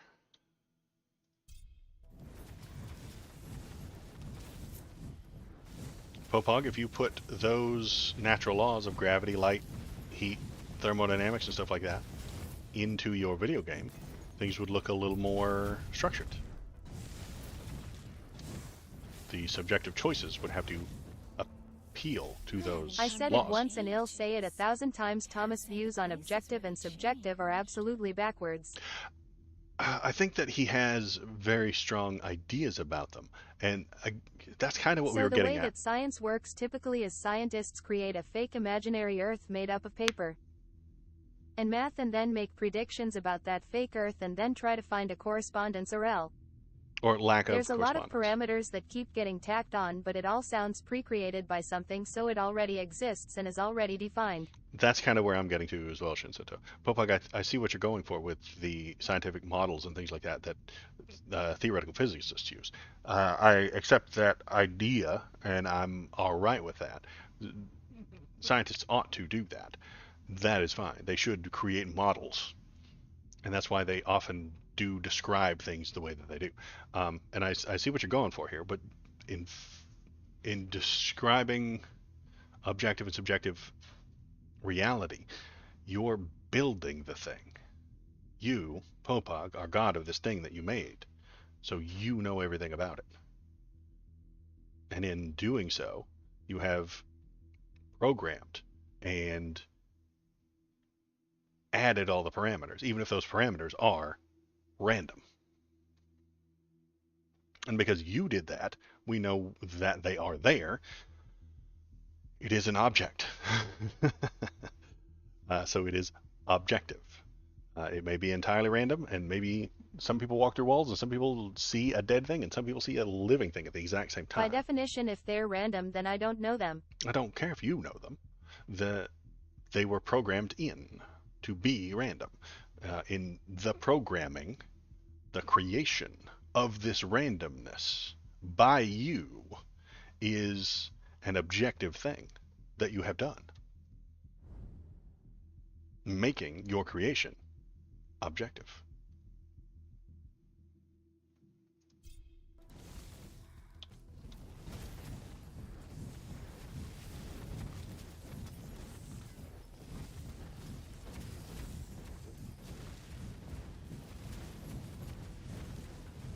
In our reality, the one that exists that I'm sitting in right now, I do not see any objectiveness. The natural laws exist, and that is not computer code, no matter how much a tech bro might tell you that it is. It isn't computer code. It is the natural laws of the universe, which are really complicated and hard to nail down. We figured out what a lot of them are. If I drop my keys, they fall. That's gravity. Great. specifically how does gravity get created? We don't know. Are there waves? Are there molecules? Nobody's entirely sure. Gravitons, those were a popular thing for a little while. We still don't really know how gravity works all that much.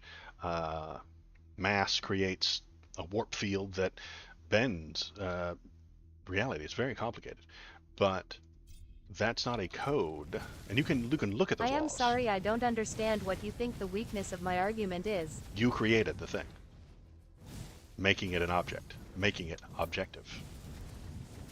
It isn't a subjective universe. It is a random generated kind of a video game, sure.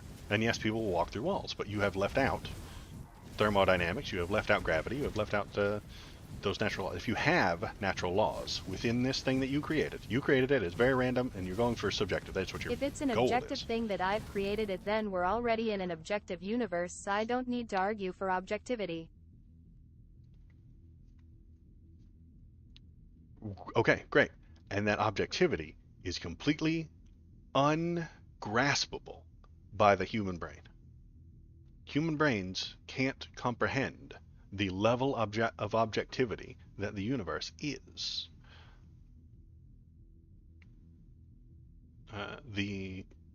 You can kind of comprehend some things. We can comprehend lots of things. I agree. Lots of things, we can comprehend them. But that is just our comprehension of them. There are more colors that we can't see than colors that we can. Right? There are millions of frequencies of light that you and I cannot see. There are a million sounds, sound waves that you and I cannot comprehend. We can create devices to measure those things, and that suggests to me that the human brain can filter and find some information, but not all of it. And because you can't get all of it, you are always filtering, and you are always leaving things out and putting things in. And that leaving things out and putting things in, or filtering that your brain does, means that you are subjective to everything. Everything is subjective. Every thought, every idea, I mean, even the most objective thing that I can think of is like straight up math. But even that, slightly subjective. Because you're using base 10 or you're using base 12? What about base 16? Are you using Roman numerals or Japanese kanji? Completely different.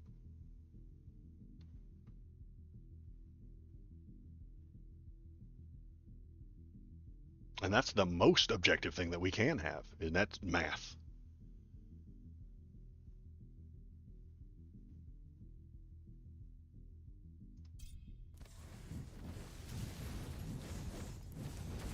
So when you get to straight up politics, like, there is nothing objective about politics anywhere. And that leads me to the thing that I say all the time. Politics is all feelings. I don't have a math problem to suggest that gay people should be married. It is a feeling that I have. I feel like they should, because rights are a good thing. I don't have a math problem. I don't have an objective reason to give human beings rights. I think arguments like that, though, miss the forest for the trees. If you say everything's subjective, you end up keeping Donald Trump in with the bathwater. Everything is. That everything is subjective. You end up keeping Donald Trump with the bathwater. Well, those people feel like that's the truth, isn't it? There are people who hear the words that Donald Trump says and feel like it's true. And that is their truth. That is their reality. Now, I can tell them to feel differently, but I'd have to convince them of such. They're not going to be moved by facts, logic, and well-reasoned arguments, unless the arguments make them feel things. Possibly there's a chance to that. So, because of that, again, all politics is based on feelings. There is no math problem. There is no objective reason that you should have a First Amendment right. There's no objective reason for you to have the First Amendment. It's all subjective. I feel like you should have First Amendment protections and the First Amendment rights. I feel like you should have a right to free speech. There's no math problem for that. There's no law of nature, similar to gravity or the speed of light in a vacuum, that proves you should have and do have the right to free speech. Those things were invented by people who had feelings.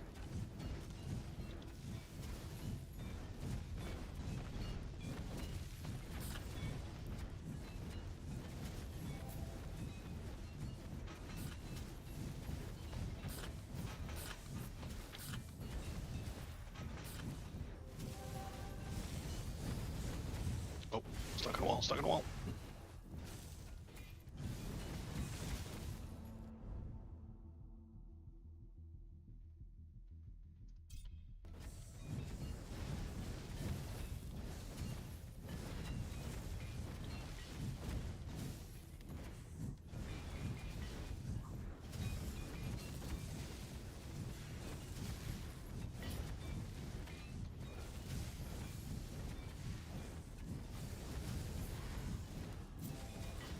I disagree. I think there are objective facts about free speech and its nature. And we can use those facts to decide whether or not I don't think we should or shouldn't have. That sounds like evidence At least to me. insofar as we can perceive those facts. Let me give you this Which your sentence. right is limited. Let me give you this sentence and tell me what you think about the sentence. There is no But proof. there is an objective underlying nature. There is no proof. There is only evidence. What do you think of that sentence? There is no proof. There is only evidence.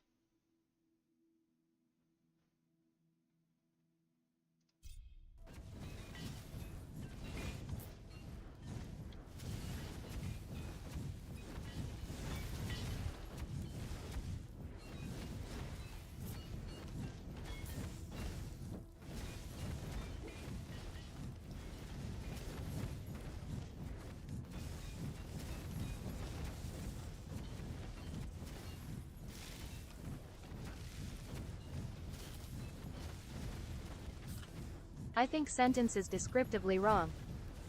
I think it's okay. To what end?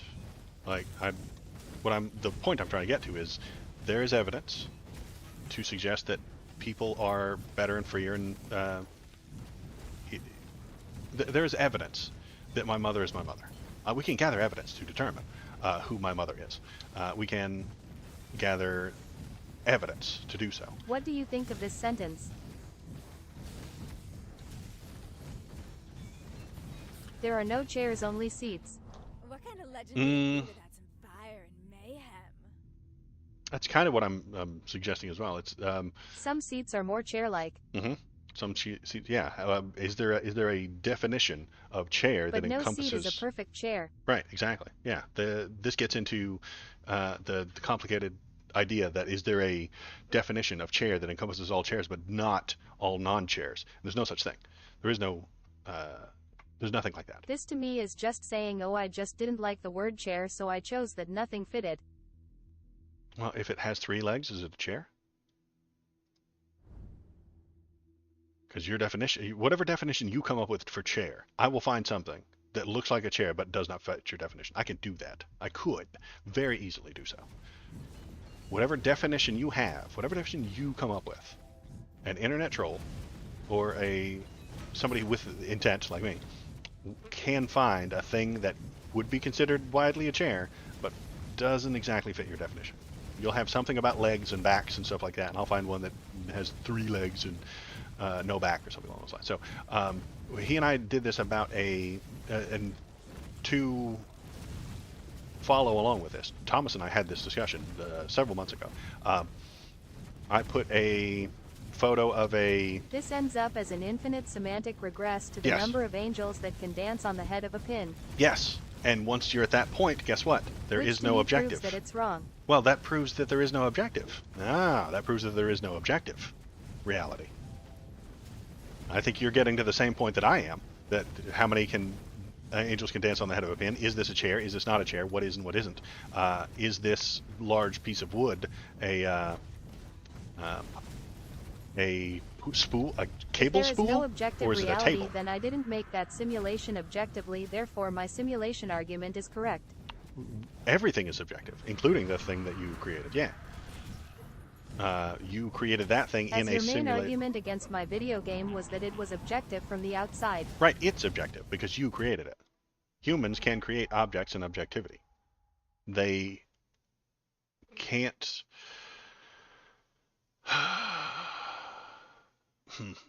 Things that humans create can be objective, but they're not reality. That's what I'm saying.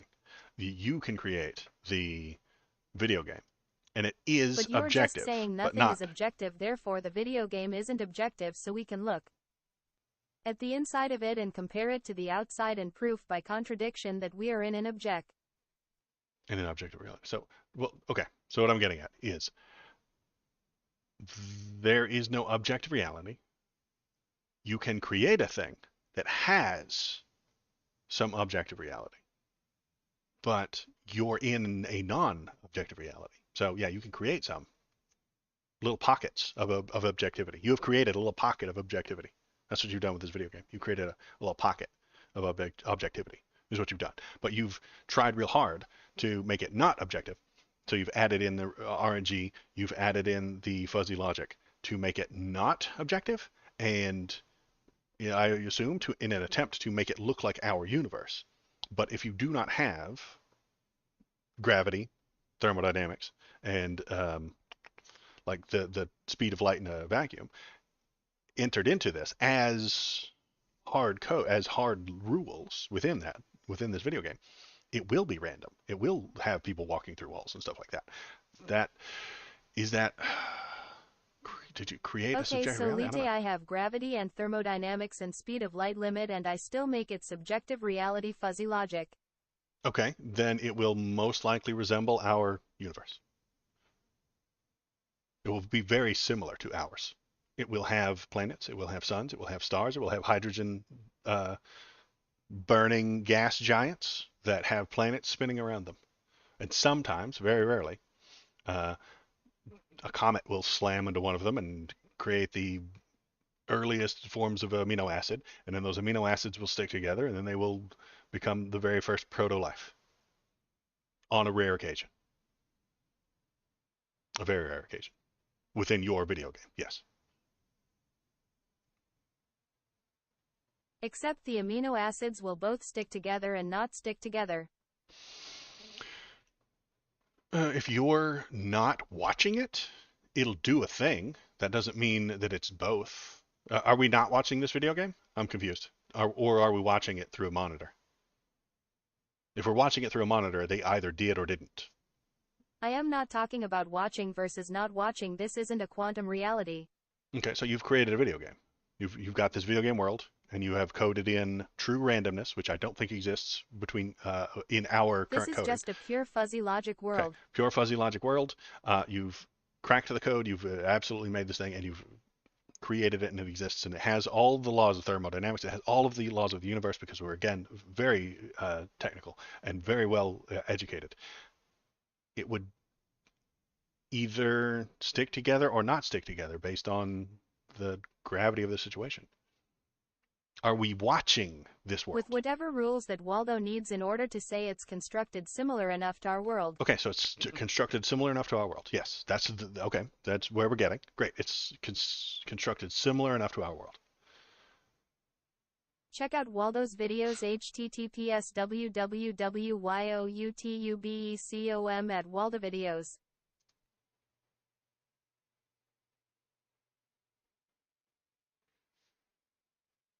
What do we do with it once it's constructed almost exactly as our world?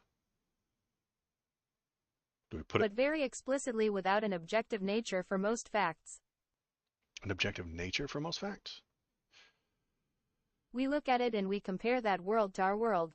Okay, so it wouldn't be the amino acids connecting or not connecting. We would look at it and we would know. We would see the comet slam and then we would look at it. So in the video game the door is open and closed. There's no objective fact to whether or not it is open or closed. I don't comprehend what you're getting at here. We would look at it and we would make that determination.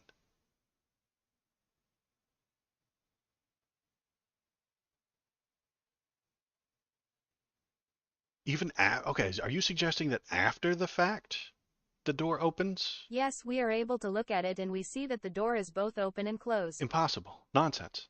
Not a thing. We've collapsed the waveform. By looking at it, we have determined that it is either open or it is closed.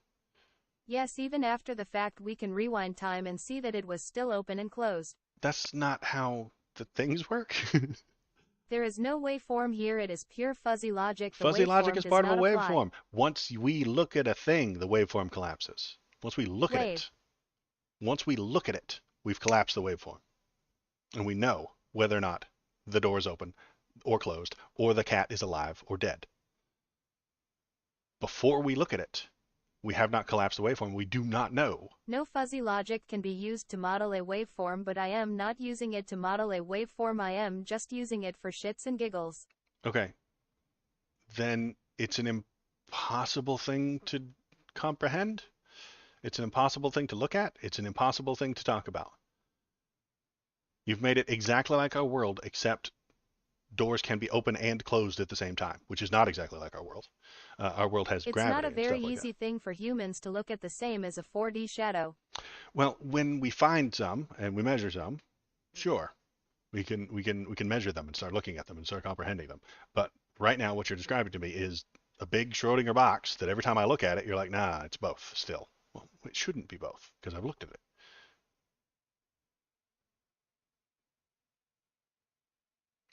The door in your video game can't be open and closed at the same time. You're still trying to look at this as quantum. I am telling you it's not. Quantum. Observer effects don't apply. How? Just because you don't want them to? How are we looking at both an open and a closed door at the same time right now? What does that look like? Could you draw it?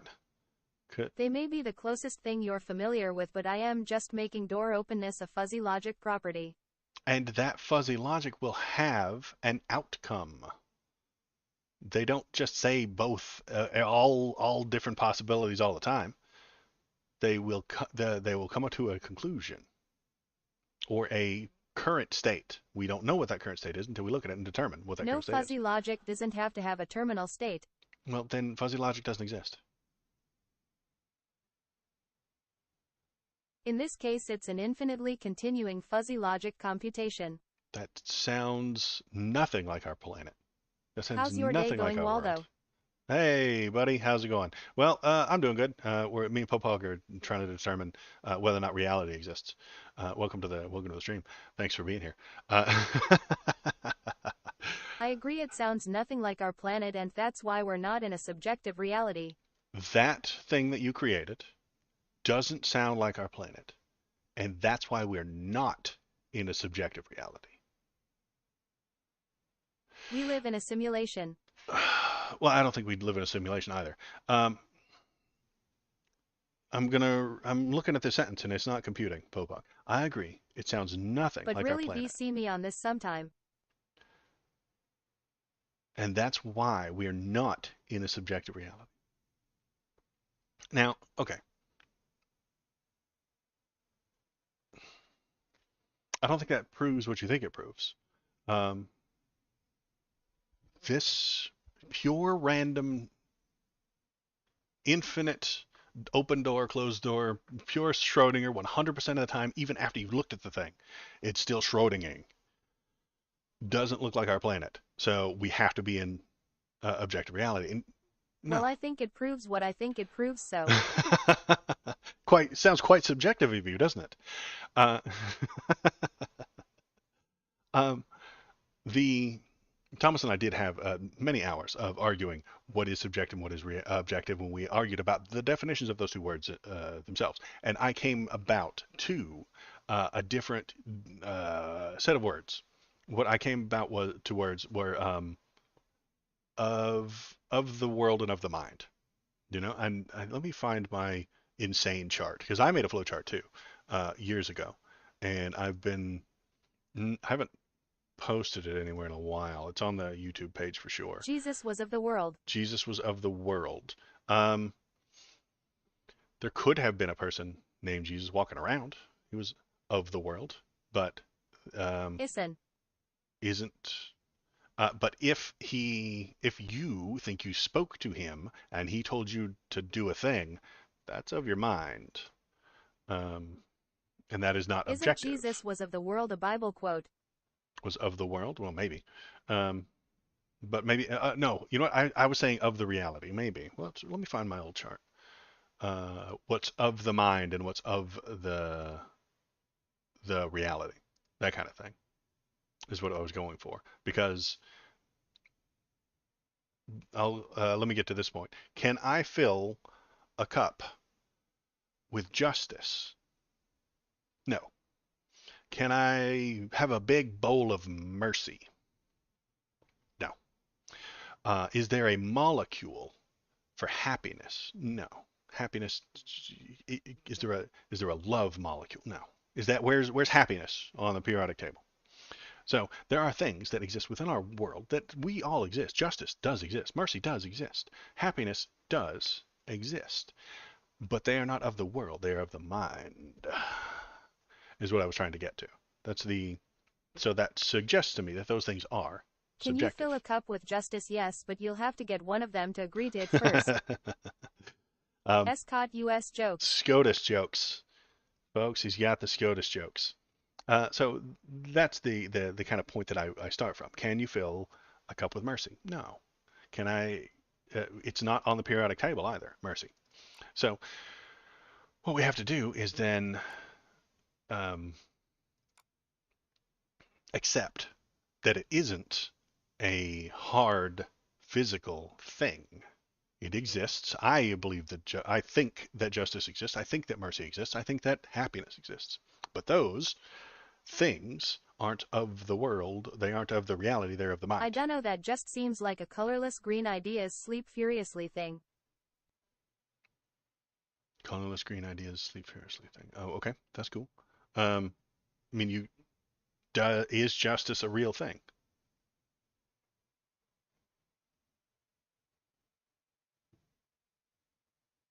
I think it's real. Oh, did I change my thing? Anyway, let me go to my YouTube page and see if I found the thing. Where are you, YouTube? I posted it up Is on my walking a thing. real thing? Is walking a real thing? I mean, a Can person I put can walking walk. in a cup?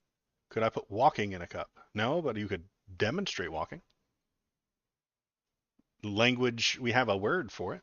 Um, you can demonstrate walking. You can videotape walking, sure. You can demonstrate, yeah, and most of the things fall into that category, Popo. That's what I'm saying. Just about everything does. Just about everything does, which is why I say that there is very little objectivity to the world. Walking is a subjective activity. Is that person walking? Under certain definitions, he might be, and under certain definitions, he might. Just like the chair that you brought up. Chairs are very subjective. Chairs are subjective. Walking, subjective. Mercy, subjective. Justice, subjective. Walking is an action but not an object. Right. It's subjective. Sandwiches are very subjective. Right. Is is this a sandwich or is it a hot dog? Mother of God. Hot dog sandwich. Here we go. Throw down, everybody. It's the internet. You have to have a stance on this and you have to scream at each other about it. Subjective. Most things are subjective. Most of our entire society is subjective. And like I said, there's very little objective. And even then, I can find subjective things about them.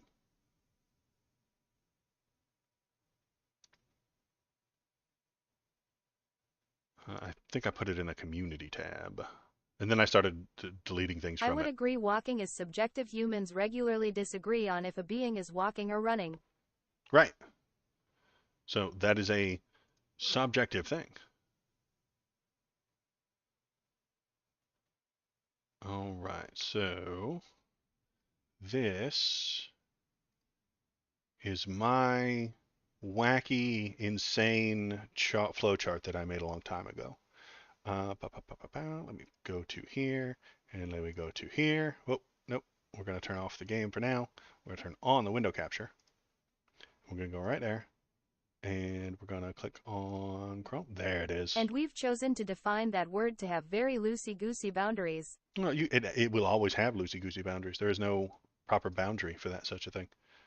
So what am I looking at? What are we showing? What am I showing you? This is the wacky, insane flowchart that I created. Um, I started writing this thing a long time ago because I'm a crazy person, and Thomas has a lot of disagreements with me about this thing. So at the bottom is the physical. That's where all the things that exist. What's it made of? What is its material? Is it nature anomalous? Okay, so is it made of wood? Okay, I can prove to you or not prove to you whether a thing is made out of wood. You know, you and I, Popog, might disagree on a lot, but we would agree what is and is not made of wood. This gets into the chair kind of idea. Is it made of steel? Is it made of iron? Yeah, you can get down in the weeds and being like, oh, well, there's only 17% iron and 48% tin or something like that, but it's still made of metal. So usually, My argument is that there are things which are subjective. Of course, there are subjective. Words are a great way of lossy information compression. I'm suggesting that damn near everything is subjective. Damn near everything. Uh, and from that physical description of what we agree that this thing is wood. Where's the other photo that I've got? Here we got a what is that thing called? It was a this this thing is made of wood. You and I are standing in front of it. We're looking right at it, and it's made of wood. Get out of here. Ads. No thanks. This thing's made out of wood. You and I are standing in front of it. We're looking at it. ACT fast. Act fast. I know, right? I don't know. I want to pay more later. I had to click that. I had to click a button that said, no, I'd like to pay more later. So this device, this thing, started off life as a large cable spool. Okay, it's very large. It's made out of wood. You and I, Popog, we're looking at it. We're standing in front of this thing. We're not. It's made out of wood, right? You and I can agree on that. We've been trying to reach you about your wood's extended warranty. That's right. So we are agreeing, usually, that this thing is made of wood. From there, we can then, where's my photo? There it is. Okay. So then we have to, so you and I agree on the physical. It's made out of wood. We go on to the next level. Metaphysical. Oh, we often agree on wood, if you catch my drift. Ooh, I love wood. Yes, true. So we're going to move up to the metaphysical layer. What we think about the things that exist. So, is a hot dog a sandwich is a metaphysical question. The periodic table is a objective, but like definitions and measurements and stuff like that are metaphysical. We can measure this thing. We can say that it is 4 feet high, that it has a circumference, and we can measure that in inches. Or, if we want, we could measure it in fucking centimeters, man. We can measure it in stone. We can measure the weight in stone, or we can measure the weight in pounds, or we can measure it in kilograms, or we could measure it. So even measurements aren't 100% objective. They are subjective. If you are in England and you want to know how much this weighs, you will do so in kilograms. If you were in America and you want to know how much that weighs, you will do so in pounds. So these things are even starting to get metaphysical, which is why I put them here. Measurements have to be, they're not exactly And those are physical. Earth kilos in pounds. And those are Earth kilos in pounds. Yeah, exactly. So there's your measurements, your definitions, your periodic table. If we wanted to be specific about what type of wood and stuff like that, I think that would still be down in the physical. But this is, and I've drawn the red line here of the objective down here, and everything above here is subjective. Everything above it. So what are the rules of conduct with this piece of wood, this thing? Is it a table? Is it right or wrong, fairness, value, societal norms, and morals? Is it a table or is it a spool? If it's holding cables right now, I would suggest that it's a spool. But if it's in the back of a bar and I'm leaning on it and a waitress brings me a beer and some nachos and puts them on top of that, it's a table. When does the spool become a table? Is it a spool? Yes. Is it a table? Yes. So this is a subjective thing that you would have to determine. And it can be both. It is subjective. This is a table. It has a beer and nachos on it, and I'm leaning on it and telling you funny stories. So it's a table. But it is also a spool, which is weird and complicated, which is why we need this cool chart. What are the rules about this thing? What am I? What's fair? What's value? You can't put morals in a cup. Again, you can't put fairness in a cup. So it is subjective. You can't put value in a cup. And then above ethics, we get into aesthetics, logic, and epistemology, things like that. And from ethics, we get politics. Politics are applied ethics. In my if I had to describe them, I would describe politics as applied ethics. And then from those, you have lots of different problems, lots of different subjective feelings. People will have a feeling about that wooden table, and they will vote according to that. Or I will vote a different way. And we'll have an election, and that person will have to represent us, even though they don't specifically read our minds and know what we do, and do exactly what we want them to. They represent us. And then from the politics, you get laws, what's allowed, what's not, and stuff like that. So this is the chart that I made a long time ago, and I think laws are subjective. Politics, subjective. Votes, subjective. Elections, aesthetics, logic, epistemology, ethics, value, fairness, societal norms, morals, all of it subjective. I agree with this chart mostly, I think, but even the chart agrees that there is a foundation of an objective nature of reality. And to that end, yes, there is some objective reality. There's just very little of it. It encompasses all the things, but what it doesn't encompass is all the important things. I mean, even when I would suggest that even measurements are not objective reality.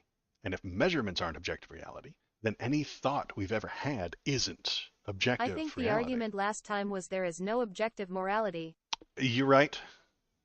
KVP, thank you. You were here for the last argument. We were discussing whether or not there is objective morality, which I'm going to say absolutely not, because morality is up here in the subjective area. You see, morality is right here in the above the subjective line. You're right, KVP. Thomas and I were arguing whether or not objective morality exists, and I say no, or objective morality doesn't exist. Does objective reality exist? Slightly. There's some. There's very little of it. And I mean, the entire The point universe. last stream Thomas is arguing about was there was an objective nature to whether or not a person broke into his car. Yeah, and I could say that yes, your window's broken. Yes, there's a person that has stolen it. I don't think it was a raccoon. Then Objective morality may yeah. exist, but we just don't know yet. See, free three Zek, I don't think objective morality can exist. I don't think it can. You're right that it might, and we just don't know it, but I don't think we can ever get to that point of knowing. The human brain is far too weak to do such a thing. We have feelings and biases that cannot be ignored. So because, Hopog, he was saying whether or not someone broke into his car, the glass is broken, the valuable things inside are gone. Great. I agree that's an objective thing that happened. But what happens after that physical, he's describing the physical. My window is broken. The things inside are gone. We have to get up to the metaphysical. What do we think about the things? We think, metaphysically, that it's wrong so to all do so. things being equal, it doesn't exist for us. Right. Because it doesn't exist for us. Yeah, I agree. I agree with that. So what do we think about the car being broken into? We think the window is broken, the things Mhm. inside are gone. There's a video of a guy breaking the window and taking the things. Great. So now what do we think about that? We think it's wrong. We have measured and we have created definitions and we have decided that what he has done is wrong. So now we have to move up to ethics and the rules of conduct. And he is only damaged by this because he believes there was value to the items. That's a thing too. I mean, there is a value to your car being intact. So The value is from the ethics. I think that ethically, the person who broke that window has violated ethics. I think that person has There is morally another done something physical wrong. fact, which is that there is a piece of paper that is written that says it is illegal to break into people's cars and take stuff. We haven't gotten that far yet, Popog. That's at the top of the list. We have yet to get there, because the person has And that piece of harmed paper us. has the words California Penal Code written on it. Right, and we'll get to that. We just haven't gotten there yet. That's up here. You're jumping ahead. Don't jump ahead too far. No, Um, these are physical facts, not at the top. These are just true that there are those pieces of paper. does that paper exist? Sure, but it's a piece of tree with ink on it. It's physically a tree that's been skimmed and then applied brown In a ink to it language that is very in a subjective. language that is very subjective. It is a physical thing. That law isn't physical. No, the paper is physical, the ink is physical, but when you look at that paper with that ink, it goes into your brain. You enter immediately the metaphysical. You leave the physical. Reading is a metaphysical activity. And those laws have to be read. So, no, I don't If the think. laws were absolute and objective, we would not need lawyers and judges. If the person breaking in is part of some sort of protected class, the deciders might feel bad or something and let the criminal go. Another physical fact is that hundreds of thousands of people have performed specific actions regarding that piece of paper, which I can summarize as court stuff has happened related to that paper. Agreed. The paper is physical. The ink is physical. And we have to work our way up. We have to work our way up. Because the ink and the paper, if you don't speak English, is nothing to you. If you can't read, which is a metaphysical thing for you to do. Friggin' frog's gay. And hey, you just turned a freaking frog gay. Thank you very much for becoming a follower. Every time somebody follows me, they turn a frog gay. Thank you. Look what you've done. Are you proud of yourself? I'm proud of you. Good job. Anyway, so the window is broken. Let's go back to the broken window and the things are stolen. Ethically, we think it's wrong to break the window. It has value, and we think it's wrong and unfair. These are all ethical decisions to take the things that do not belong to you. This is ethics. This is not a thing we want. You can use aesthetics and logic and epistemology and things like that, and those I put those right here for a different reason. But how do we apply the ethics? We have determined ethically that it is wrong to take the thing. It's morally wrong. The value thing was of value. You took it, and it is unfair to Thomas to have his thing stolen. We need an applied ethics. Applied ethics is politics. So we need to create a political system in which we can write So down I those wish laws. to make a very low-level description of all of the physical facts I have said as a crime has occurred. I think this description is similar to saying it has rained today, a summary decree.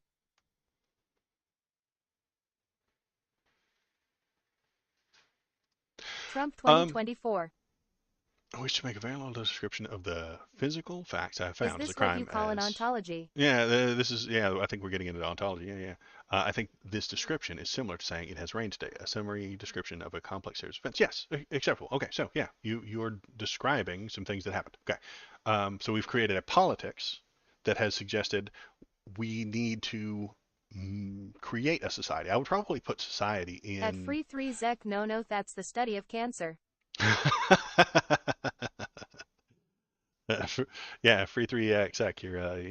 You're doing Lol. medicine in here. And then those politicians create a law with courts, lawsuits, and what is and is not. And they have created that law that you're talking about. They wrote it down so that we can all look at it and know what it is quickly and easily.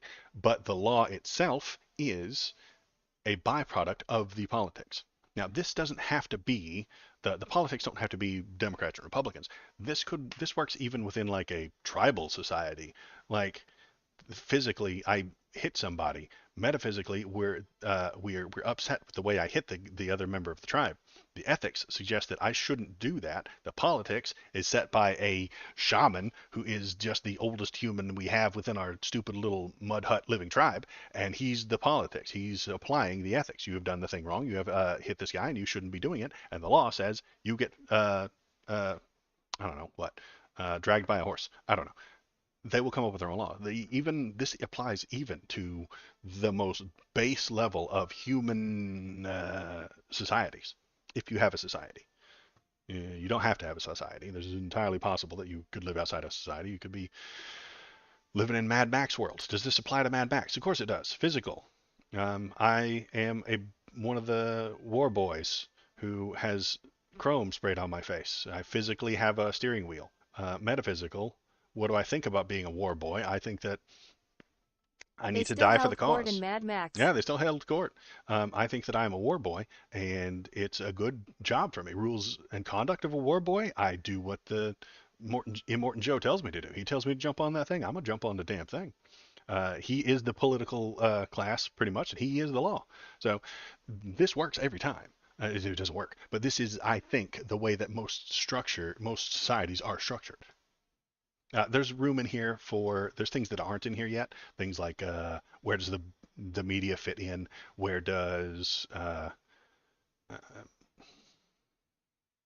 other things in the vein of aesthetics, Below logic, this, and there is a very epistemology? simple rule called might is right.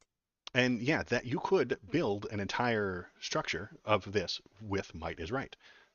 Physically, um, yeah, physically, metaphysically, I am correct because I will hit you if you uh, don't do what I say. It's the chain of command. Have you seen the chain of command? It's a 12-pound logging chain that I hit you with until you do what I tell you. So physically, there's a chain. Metaphysically, you don't want to get hit by it. Ethically, if I don't get what I want, I'm going to hit you with this chain until you do what I tell you. That is the politics. It's not a good politics, but it is a politics, and it is the law. If you don't do what Trial I by say, combat. I hit you until you do it. So this is not a good society, but it is the steps that society goes through. And it could be overthrown easily. But anyway, what was the point of all this rambling? Objective is everything below the red line. Subjective is everything above it. And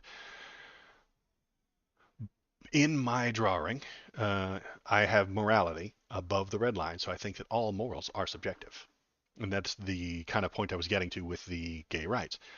I don't think there is an objective reality or an objective proving that you have the right to marry who you want. I think that there is a moral reason to do so. I think that there is a moral reason to support the First Sure, but Amendment. a crime occurred exists below the red line based on my description, which Uh, was last stream's argument. right, a crime occurred. Mm, should it exist below or above? I think that crime has to be above the red line. The window is broken. The things are gone. Those are physical things. Metaphysically, how do we A physical think? thing happened whether it's a crime is above the line. I think above the line is where crime would fall. Um, you did the thing. The glass is broken. That's a physical thing. Why the glass was broken, or what we think about the glass being broken, is that we think that it is a crime. So I could see how uh, you would want crime in the objective, but I don't think it is. I think morals are subjective. So I have to think that determining what is and is not a crime should be subjective as well. Uh, I can walk across the street, but you could comprehend a way that that would be a crime. I can. 1. The window is broken. 2. The law paper exists. 3. The people treat that paper in certain way. 123. A crime occurred. The law is above the red line. The window is broken. That's below the red line. The law paper was written, and the law is above the red line. The law paper is of no value. The law paper does not do anything. The law paper is a physical manifestation of our thoughts about this, way up here above the red line. The people treat that paper in a certain way. I Again, say that's a crime morality. occurred based on the law paper existing and the people treating it in a certain way. A crime occurred based on the law paper. Yes, that's all above the red line. The people treating it in a certain way is ethics. That's what you're describing, rules of conduct, and how we apply those things. every single thing you're If you mentioning rape there the is above last the red. person on Earth in order to have a baby, thus saving humanity, they might start a religion around you. No, the law paper's existence is below the red line. No crime occurred without evidence. It's a physical fact. The paper, Popok, the paper is below the red line. The ink is below the red line. But what the paper says is above the red line. What the paper means is above the red line. What the paper entails towards our society is above that red line.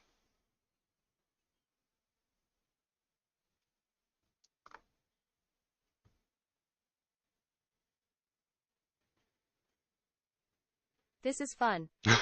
I'm glad you think so.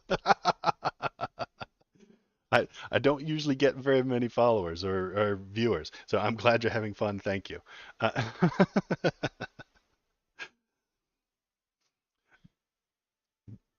Do you get what I'm coming at here, Popok? The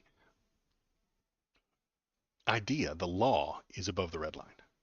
The paper is objective, but if you can't read, it doesn't mean anything to you. If you're not a member of our society, it doesn't I mean only anything to get you. that in the sense of a seat versus a chair. Seat versus chair, yeah, great. You can sit anywhere, but only chairs have a certain kind of definition. I mean, we can do this with chairs as well. We did this with the thing. Chair, physical. It's made out of metal. Metaphysical. What do we think about it? Well, we think it's comfy to sit in. It's a seat. The ethics. What do we do with that chair? How do we coordinate the chairs? Is it normal to sit in chairs? Is it okay to sit in chairs? Can we have a chair But for I still everybody? think misses the forest for the trees. Um, Does everyone sure. have the right to a chair? Does everybody have the right to a chair? I don't know. Well, we're going to have to put together a political party and determine who gets chairs and who doesn't, because we don't have infinite resources. So who gets a chair and who doesn't? And then we'll create a law on what to do if someone's in your chair incorrectly. We just followed the whole list. Um, Open up Microsoft Paint and draw a circle, please. all right, let me download this one real quick.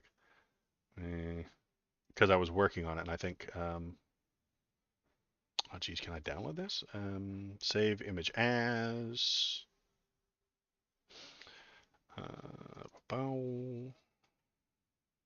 Save, and then we're going to open Paint, and we're going to add a circle. One moment. If you're here, if you're watching the wait here, stream, let me make a quick diagram and upload it.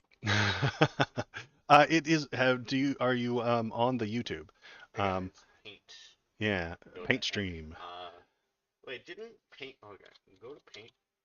I We have. should take this discussion to the local community college and just have fun with it. I have my tech support right here. Thanks, tech support. Did Paint really add layers? I don't know. Okay.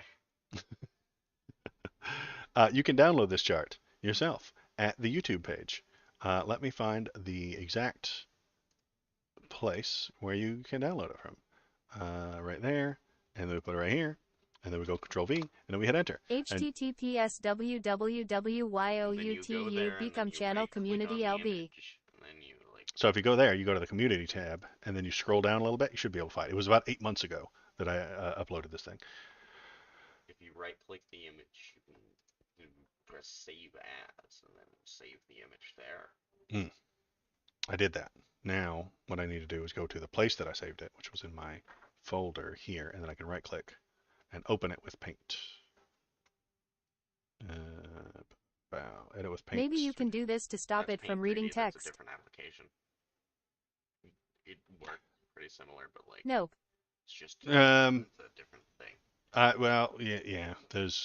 I can stop it from reading text, but that's kind of why people come in is, and I like the text. And usually I'm playing video games while we do that, and me too. SR testing.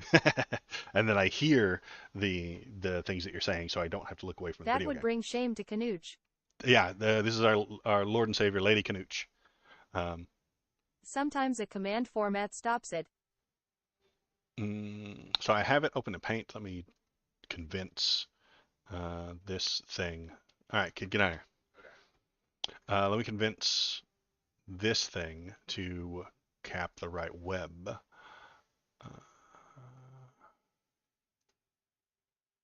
Are you gonna go? Alright, I uploaded a picture in general chat, it's very beautiful. I know you're faster at this than I am. Nope, that's Steam. I see your thing there, and you're suggesting what, that I am employing circular logic? Is that what that is? Why is Paint 3D not showing up on here? That's Paint. Do you think Margaret Thatcher effectively utilized her girl power by funneling money into illegal paramilitary death squads in Northern Ireland? It was a very Yes. gatekeep girl boss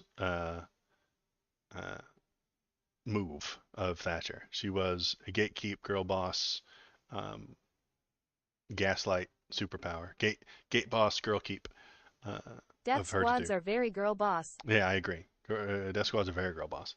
I can't get Paint 3D to show up here. It just turns black because that's the thing that I have it open in at the moment. Let me try this one more time.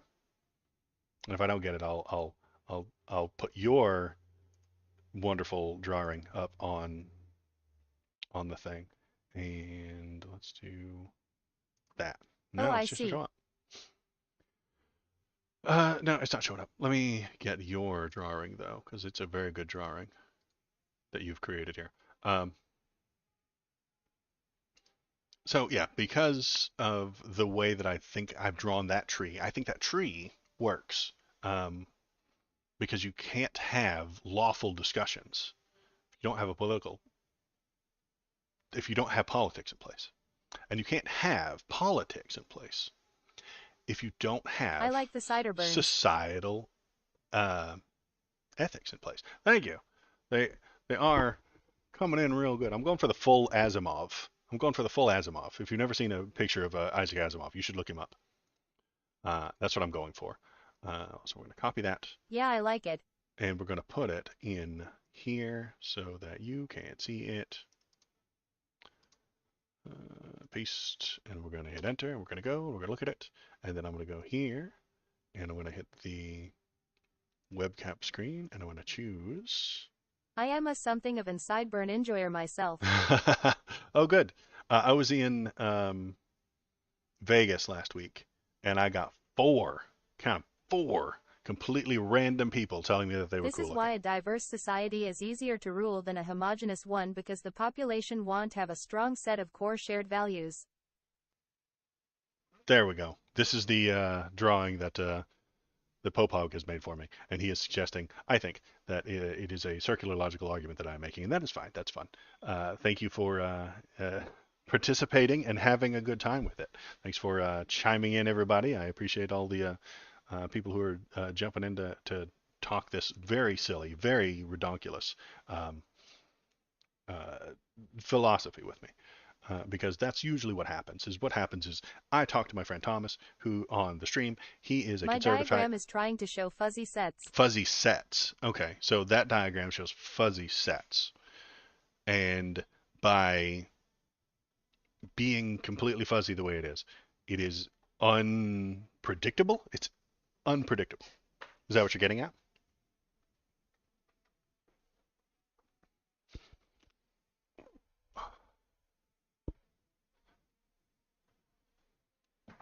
Oh, let's take a Bobo break. It's Bobo the baby bark boy. Hi, Bobo. No, the fuzzy sets are supposed to be like subjective nature. Subjective nature. Okay. And with the... And the idea is about seats versus chairs are similar things. Okay. And how does that... We love Bobo the baby bark boy. How does that help your argument? Not that I'm saying it doesn't. I just don't know how it does.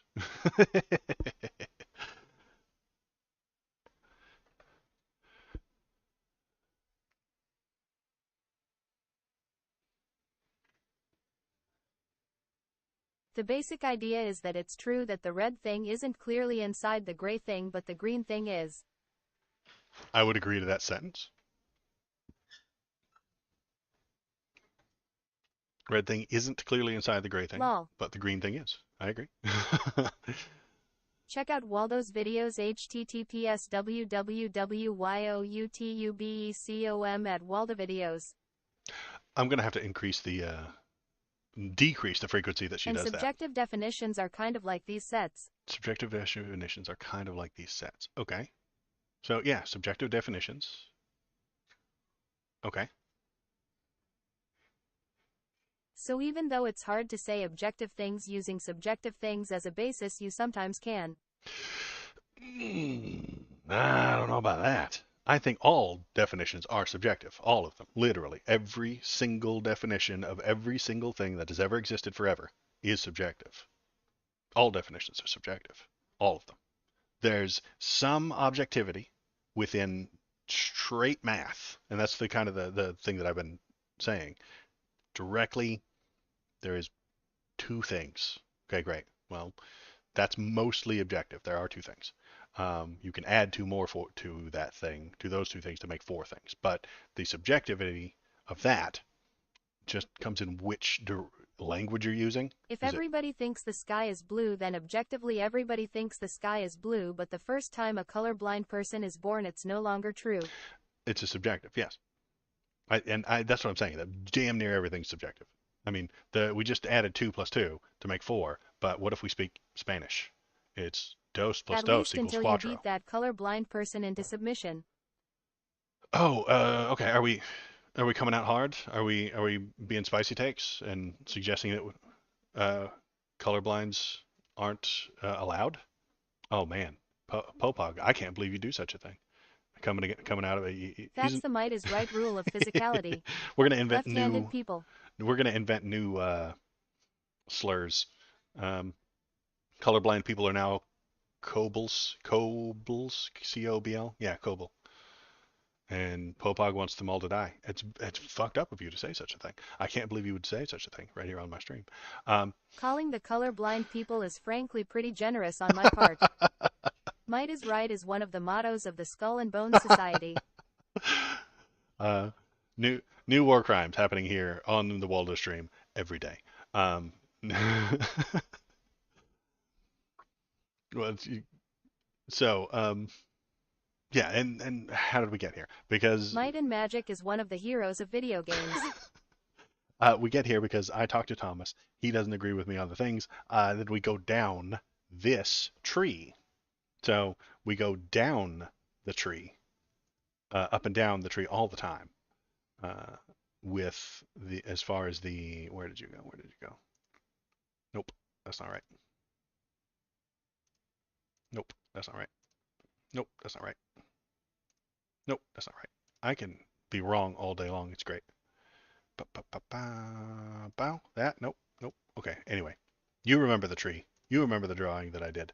It was. I have entirely too many windows open right now, and it's very hard to click on things.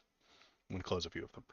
But the point was, every time we start arguing on what is real and what isn't, and what's a crime and what isn't, because that's what we did on Saturday. I was screaming that the thing isn't a crime because he can't prove it yet, but he invented this world. It's very similar. I remember the tree. It wasn't as pretty as 3 circles drawn in Ms. Paint in 20 seconds. Well, I think it was because it was drawn in paint in over several minutes. Let's see. So what have we got? We've got this, and then we're going to close some more windows because we don't need them open.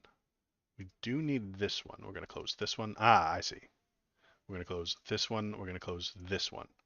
We're going to close this one. So let's do one more round of Death Must Die where everybody tells me their political hot takes or ideas or discusses this thing further if you'd like to. And then we'll call it a day. If you're watching, if you're paying attention, if you're here, if you're looking at the stream, press the like button, press the subscribe button, press the thumbs up. And if you hop into chat, either on, let's see, Twitch or Kick, our good old Our Lady Canooch, Lord and Savior Canooch, will Do you think read Trump it. deserved to get fined for the real estate thing? I do agree with your metric take, which is why I measure my height in watt-seconds per Newton. Canooch. Canooch, our wonderful lady Canooch. Yeah, and so yeah, the measurements might be in pounds, might be in stone, might be in kilograms. So those are subjective. We can agree to, we can start creating standards of what is and isn't 1 gram. Do some and stuff like gambling. that. Do some gambling. Yeah. If you are in Kick Chat, you can earn points every time you type a message. You get 5 points. Discord audio. Let's turn back on the game capture. Where did you go? You're here. And then we turn you on, and we turn this one off. I am not a big Trump fan, by the way, so just curious, not trying to instigate. We talked about it earlier. The amount that they took was, according to the judge, the amount that he scammed the banks out of. So it seems fair to me. The judge didn't pick that number out of free nowhere. Zek Boo try to instigate more. He didn't pull that number out of nowhere. He determined he looked at objective reality. Haha, see what I did there? And then he looked at the subjective reality of what Trump told everyone. He looked at facts, and then he looked at what Trump said, and those were two different things. He determined them to be a lie. According to that rich Shark Tank guy, a standard business practice in the field, so I don't know. Right, and that's entirely possible, that you lie to banks on a regular basis. I don't think that's true, though. I'm willing to bet that most people don't lie to banks all that often. But Donald Trump lied to banks, and in doing so, he robbed banks of $355 million. That makes them come after you. If he ran a grift and stole $355 million from a million poor people, I don't think he'd be in trouble. That's just me being a cynical jackass. The AAA ratings in 2008 had banks lying to each other. Right. That's an entirely possible thing, too. The banks Hell lie yeah, to each brother, other. another Trump fan. Good to see you brothers coming together if we don't stand Frog's gay. together. That damn Hunter and Biden will have us hopped up on crack and sniffing kids LGBT. Well, thanks for VP Glav v Pepe.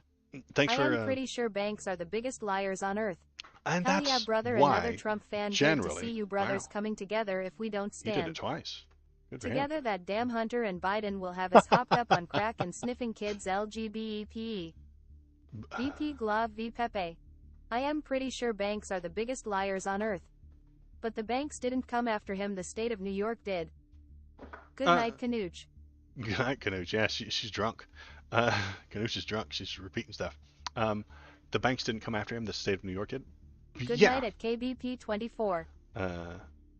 Entirely, yeah, the state of New York came after him because he defrauded those banks. But I think that's because he was stealing from rich people, not poor people.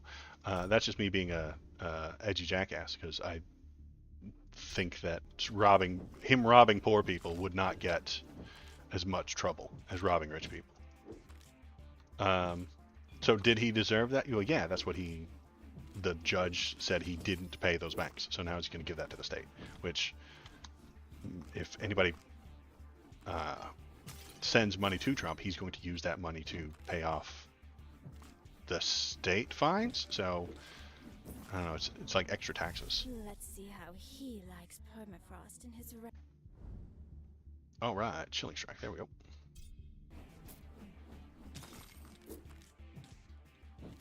But if he didn't pay the banks that money, should he have to pay it to the banks? Yeah, kinda. I think I would be even more okay with that. If But if objective morality does exist in the form of karma as theorized by Eastern philosophies, then perhaps we're all getting what we deserve, as the Joker suggested. that's complicated, and we get into deserve, and I hate the word deserve. The word deserve is a weird, bad word that I try not to use. Because no one can really know what is deserved and what isn't. That's deserve is definitely a feeling, isn't it? Should is bad too. Should is bad too, yeah. Well, Thomas loves the word deserve. I know he does love the word deserve. But that puts him into a judgment kind of area that I don't like to go into, because, again, I try not to have beliefs and try only to come to conclusions based on facts and stuff like that. So What if you just say it as deserve, where you remove the food you just delivered to them as a waiter? yeah, deserve. Okay. So the only way we can use the word deserve is to take your food away if you're a waiter. Okay, you've deserved them. I agree. Did they deserve to be deserved? I don't know. Can I get some blues up in here? No, apparently not.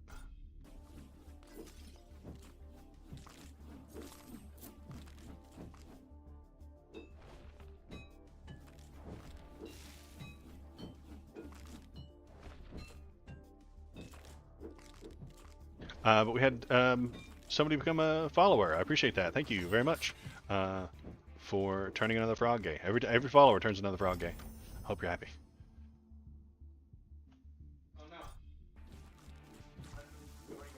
But yes, deserve is a word that I try not to use because it. Yeah, we need one more for 20. Let's go.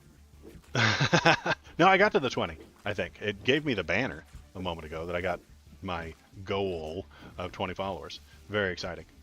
Very nice. Oh, cool. I'm a VFIP now. I'm a very fucking important person now. Now I can retire. No, I'm just kidding. What the hell was I talking about? I've forgotten anyway. Like if the banks sue Trump, does he have to pay them also, or do they just get the money from the state? I'm not entirely sure. The banks may not be getting anything out of this, which I could almost understand that being incorrect. But if it's a societal kind of thing, I don't know. It's the state of New York sure seems to think that this is an acceptable thing to do. And we'll find out through the appeals whether or not this guy is actually just being a political person, but I don't think he is. Trump says that about a lot of people, and it turns out not to be true all the time.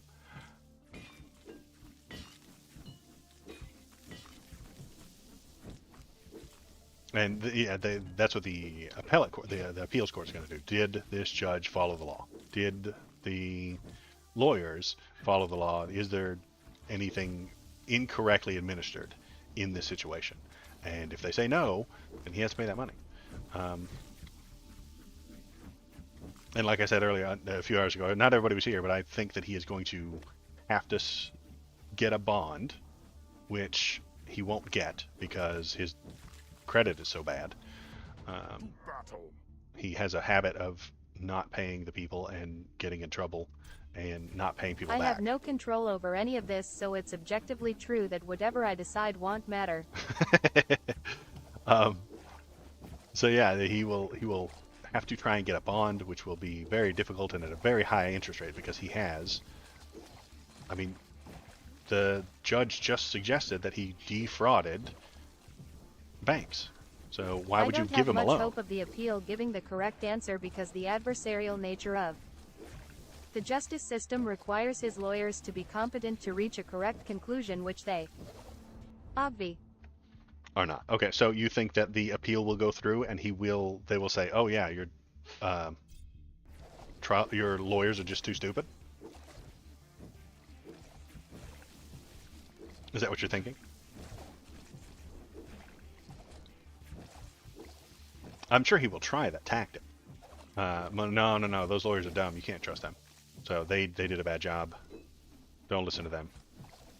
Let's have a different trial. Let's change these things up.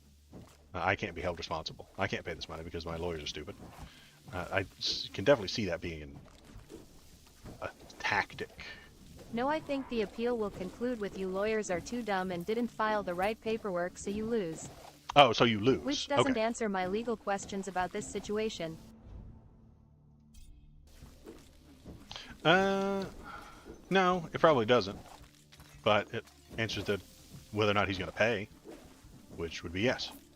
He will pay. Either through a bond, which is unlikely, or he'll have to start selling things, which he won't because of his ego. He won't want to sell things, which means that the government is going to have to come in and foreclose. Like I already know that you being a dumbass and shitting on a judge's desk will cause you to lose. Right. It doesn't prove that you were guilty or not guilty. It just proves that you shit on the desk, so we can't take you seriously and stuff like that. If you really have a person who's absolutely belligerent and not following the law, won't they just kick him out? I think they did that to Trump a couple of times. They were like, hey, you cannot sit here and be quiet, so you have to go, and we will discuss this without you. So I would assume that's what would happen if he was shitting on the judge's desk, or threatening, perhaps, their staff.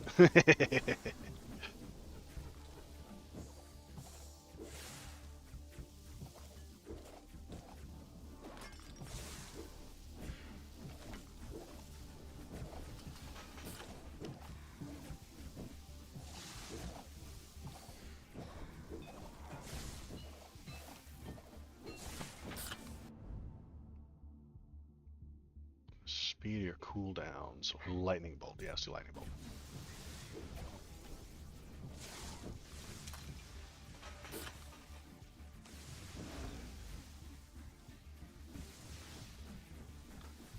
No, that's just a hat. Okay. I don't know what the hell it was.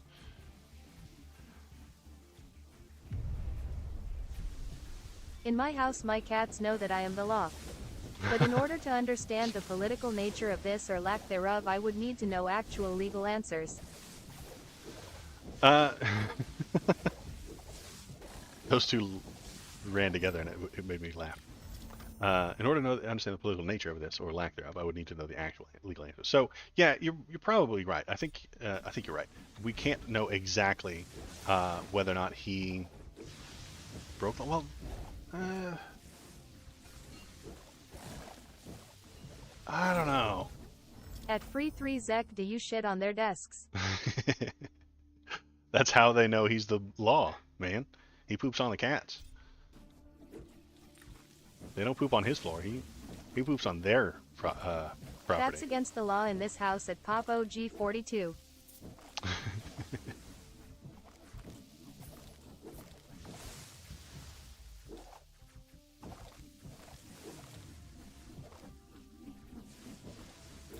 See.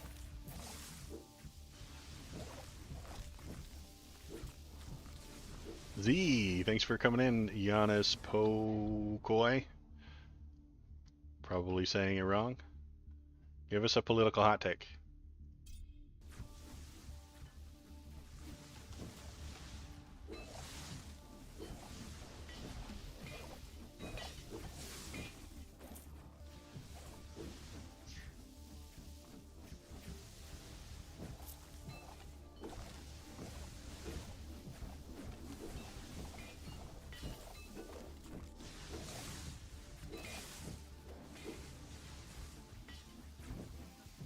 Fire sauce is better than Diablo sauce. I agree completely, Russia Popog. is doing the right thing with its military operation in Ukraine. That is a hot take. I completely disagree, but it is a hot take. And that's what I asked for. Thank you. I wouldn't think so. I think they're doing a war of aggression, stealing things that aren't theirs. And now we have to determine whether or not that's a crime. And we have to start this whole stream over again. Fire sauce is better than Diablo sauce. Popog. I agree completely. But I'm still mad at Taco Bell. Because they don't make double-decker tacos. You're right, I am just being an unserious edgelord. Well, I appreciate Check out Waldo's videos https www.youtubecom at Waldo videos. I love unserious Lol. edgelords. You're in the right place. Thank you.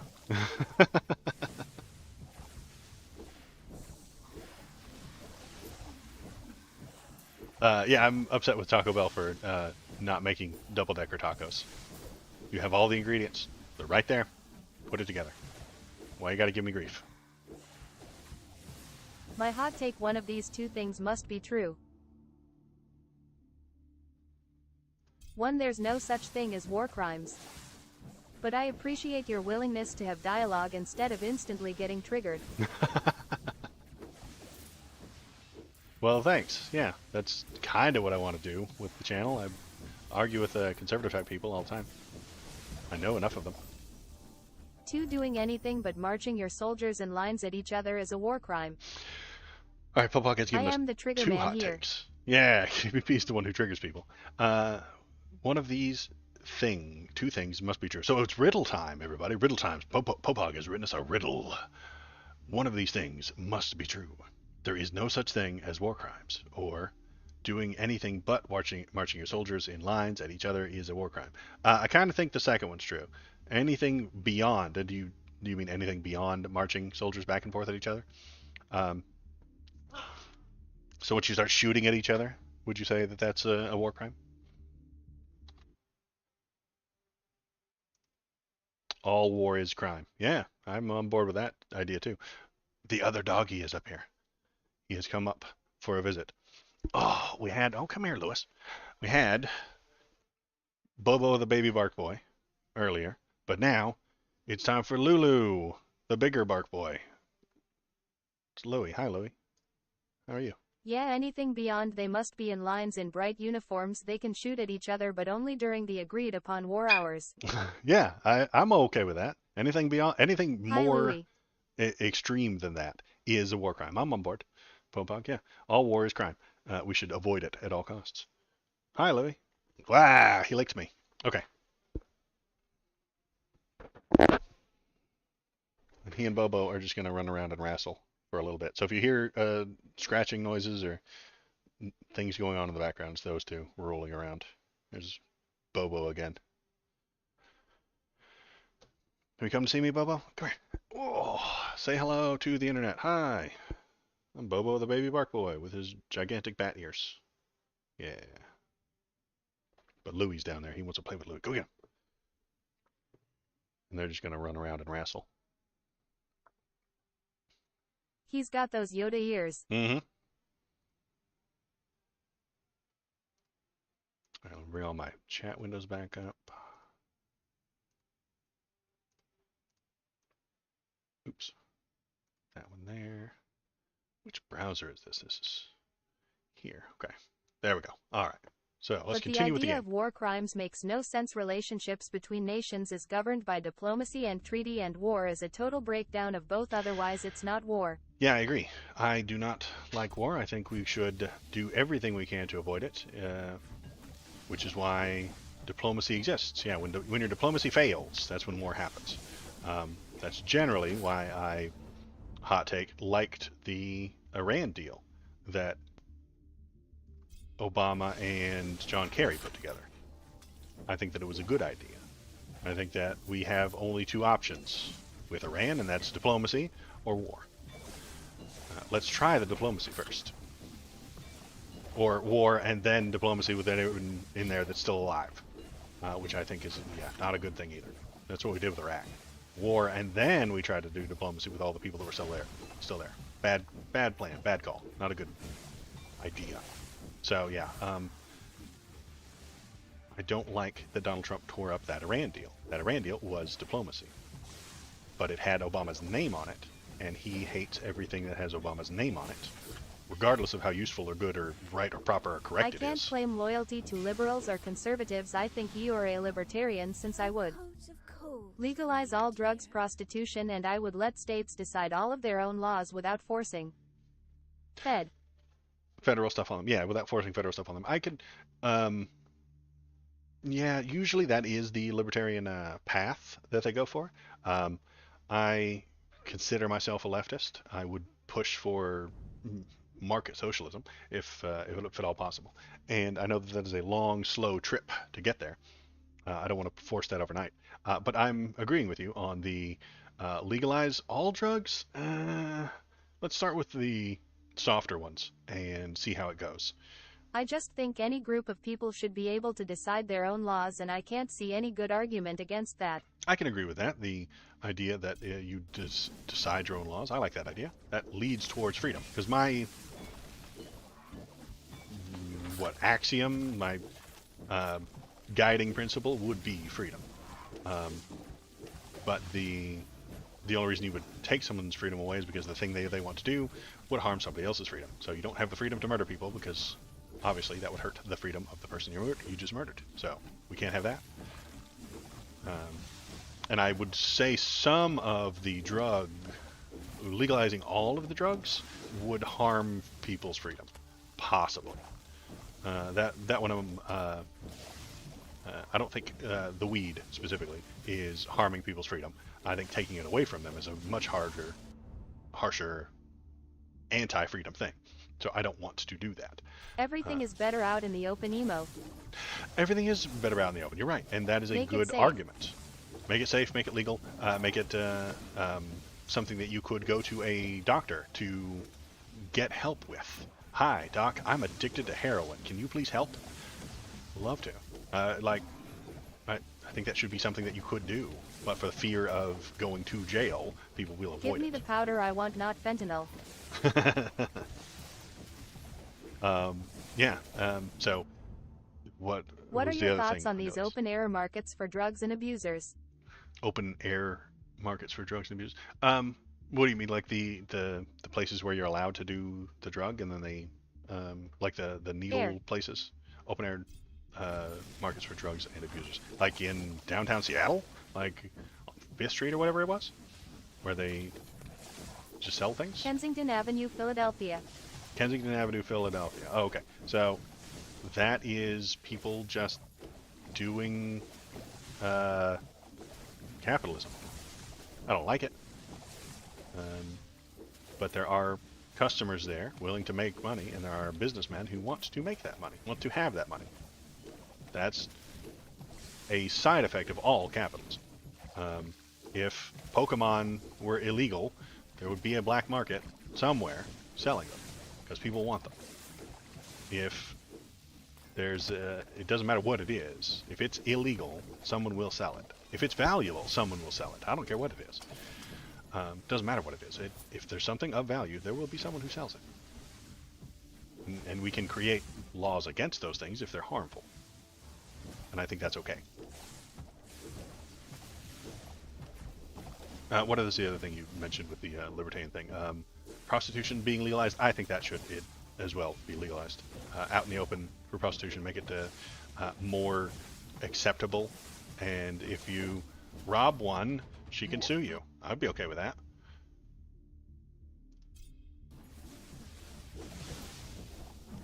If you slap her around, she does not like that, Incels then would she can love sue it. you.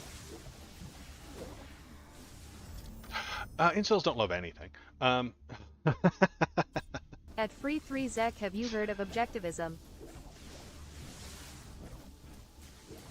It might fix them. I don't think it would. They would simply look down upon those women. Black magic becomes stunned for 1.5 seconds, gain 24% spell duration. I'll survive that. Lose 9 life and gain 18 spell damage. I could survive that. Ghosts attack you, gain 40% Yes, summon at damage. Pop OG42. Lose 9 life and 18 spell damage. Let's do this. Spell It's like damage. libertarianism, but with a much more fun video game adaptation. Yeah, you get to read books by Ayn Rand. Or pretend that you read the books. Because no one really reads them. Turn the friggin' frogs gay. Oh hey, we got another follower. Thanks for turning a frog gay. Every follower turns a frog gay. I hope you're happy. Hope you're proud of yourself. What you've done.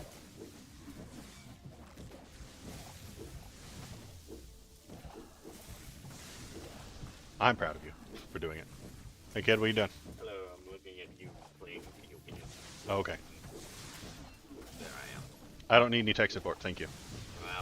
Well, I'm Clippy. You're Clippy? Okay. From Windows, what was it? XP, Okay. 98. Great, thank you. This is what I gotta put up with every day, folks. Kid is the best dog. I want to be as chill as your IT support, just chilling at a bathrobe. Yeah. You're the man now, dog at. Because they can all work from home now, right? Ooh, red sword. Wonder if that's gonna be an upgrade. Lightning orbs, haste, or lightning bolts. Let's do lightning orbs.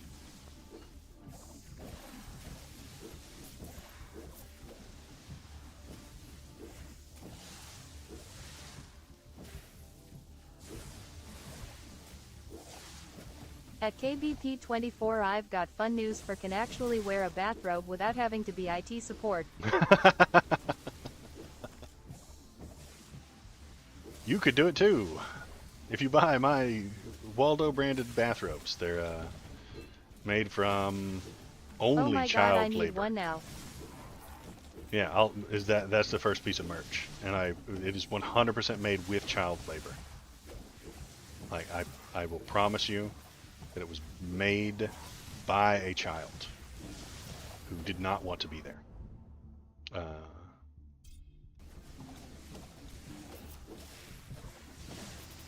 And I paid them literally pennies.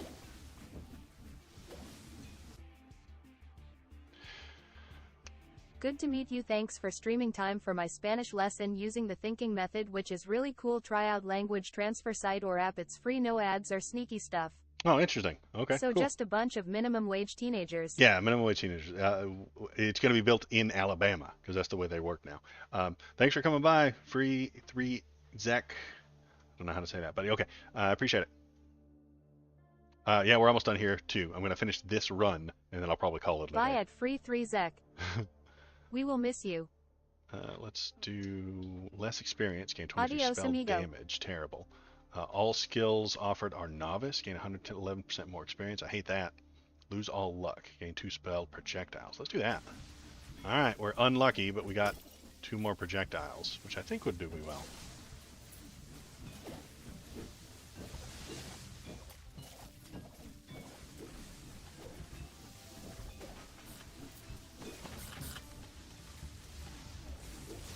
Archers. I hate these archers.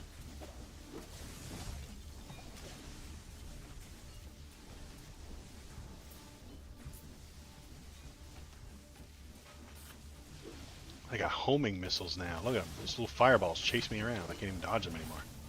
Jackasses. Okay, what do we got? Thaw, Path of Frost, or Frozen Treasure. Frost, whenever you chill enemies. Attack damage for each immobilized enemy. Let's do the Path of Frost first.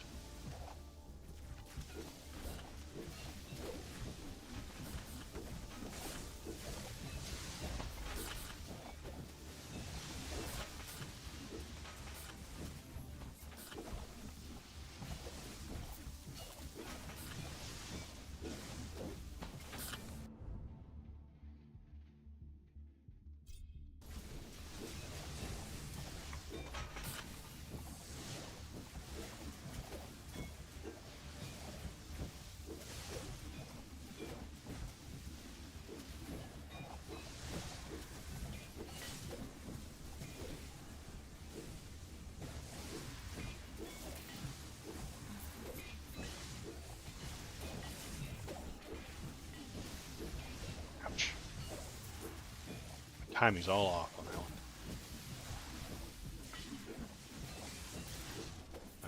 I can't really see what's going on. It's a little bit of a mess right now. March on. Come on, Crom, you'll make it less of a mess, won't you? Nope. Sure.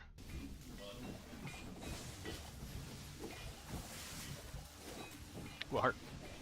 Red shoes, okay. Very cromulent. Highly cromulent.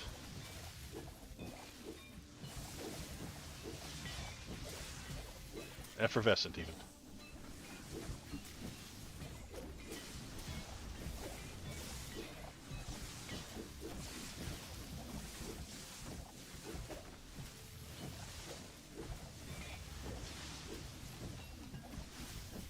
Ah.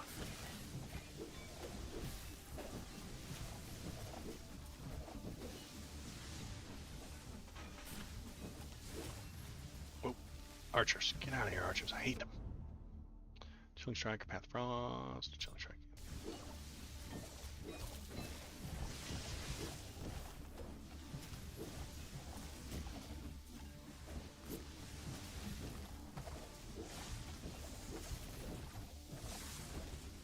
I just keep missing that timing, don't I?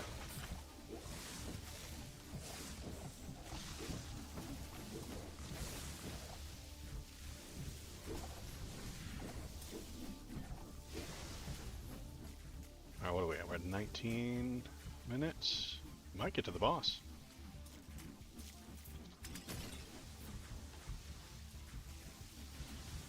This fucked out doesn't kill me.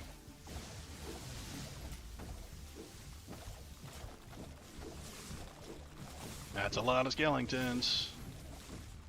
Alright. Did I kill that archer? Nope. Sure didn't. There he is. Come here, you. Really don't like you.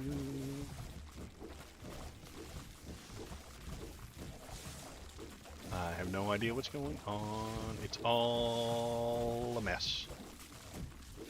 I can't see what I'm doing. I can't tell what's going on, but I only have to do it for 15 more seconds.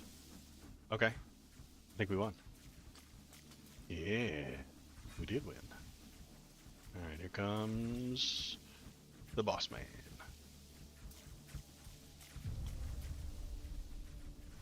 Dracula.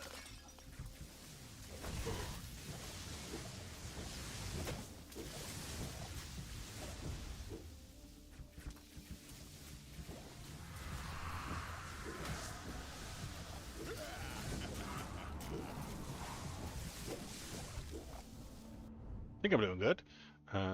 Change of war, leveled up, might as well. I didn't use any of my rerolls or anything. I should have been rerolling all these whites.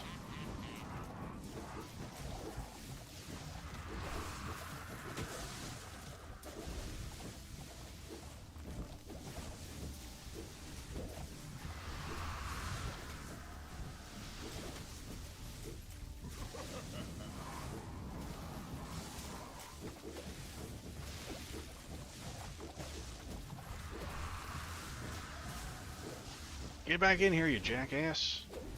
Am I supposed to kill you? You're all the way out there. Huhuan UCH Ray DTS.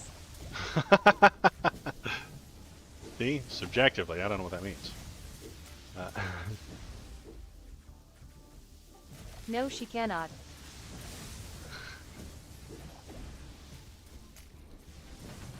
Nice, there we go.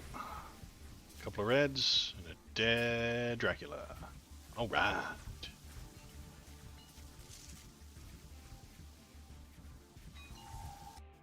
Oh, there was a 100% damage bonus right there after I killed him. Alright. We did a lot with those lightning orbs. Okay. UCH read tis in a transliterated form.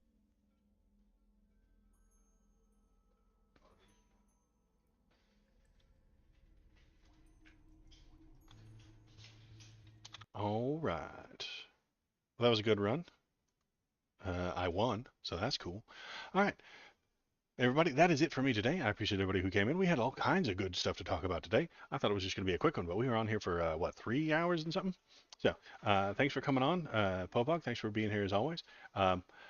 Don't pay attention to anything that's happening back there. Just don't pay attention. Remember to beat up No. any children you see on the street. Thanks for the stream, Remember Waldo. to beat up any children you see on the street. 322. Okay. According to him, beat up any children you see on the street. So, Final Fantasy. in the background, no, that is Legend of Dragoon, very similar PS1 RPG that the kid is playing right now. My name is Waldo. I feel the politics with you. I will be back on Wednesday, probably for politics. Maybe Wednesdays going forward, we will do video game Final Fantasy VI streams with Thomas. I'm not entirely sure. I will talk to him and figure out a time. Is that what the kids call gooning? That's what it is. The Legend of Dragooning. For the PS1. Yes, it's older than you thought it was. It's always been around. It's always been here. Older than me. It's older than him. I don't know why I'm playing. I'm going to leave before I get in trouble. I appreciate everybody who was here. Thank you very much. Click the YouTube buttons, click the subscribe buttons, click the follows, click the thing to go to the Discord if you have longer form disagreements or something that you want to talk to us about. If you've got Goodbye, everyone. story ideas or things that you would like to talk about, Canooch. we can do so on the Discord. Discord. HTTPS Discord GG Beignet Tritix 8. And that is it for me.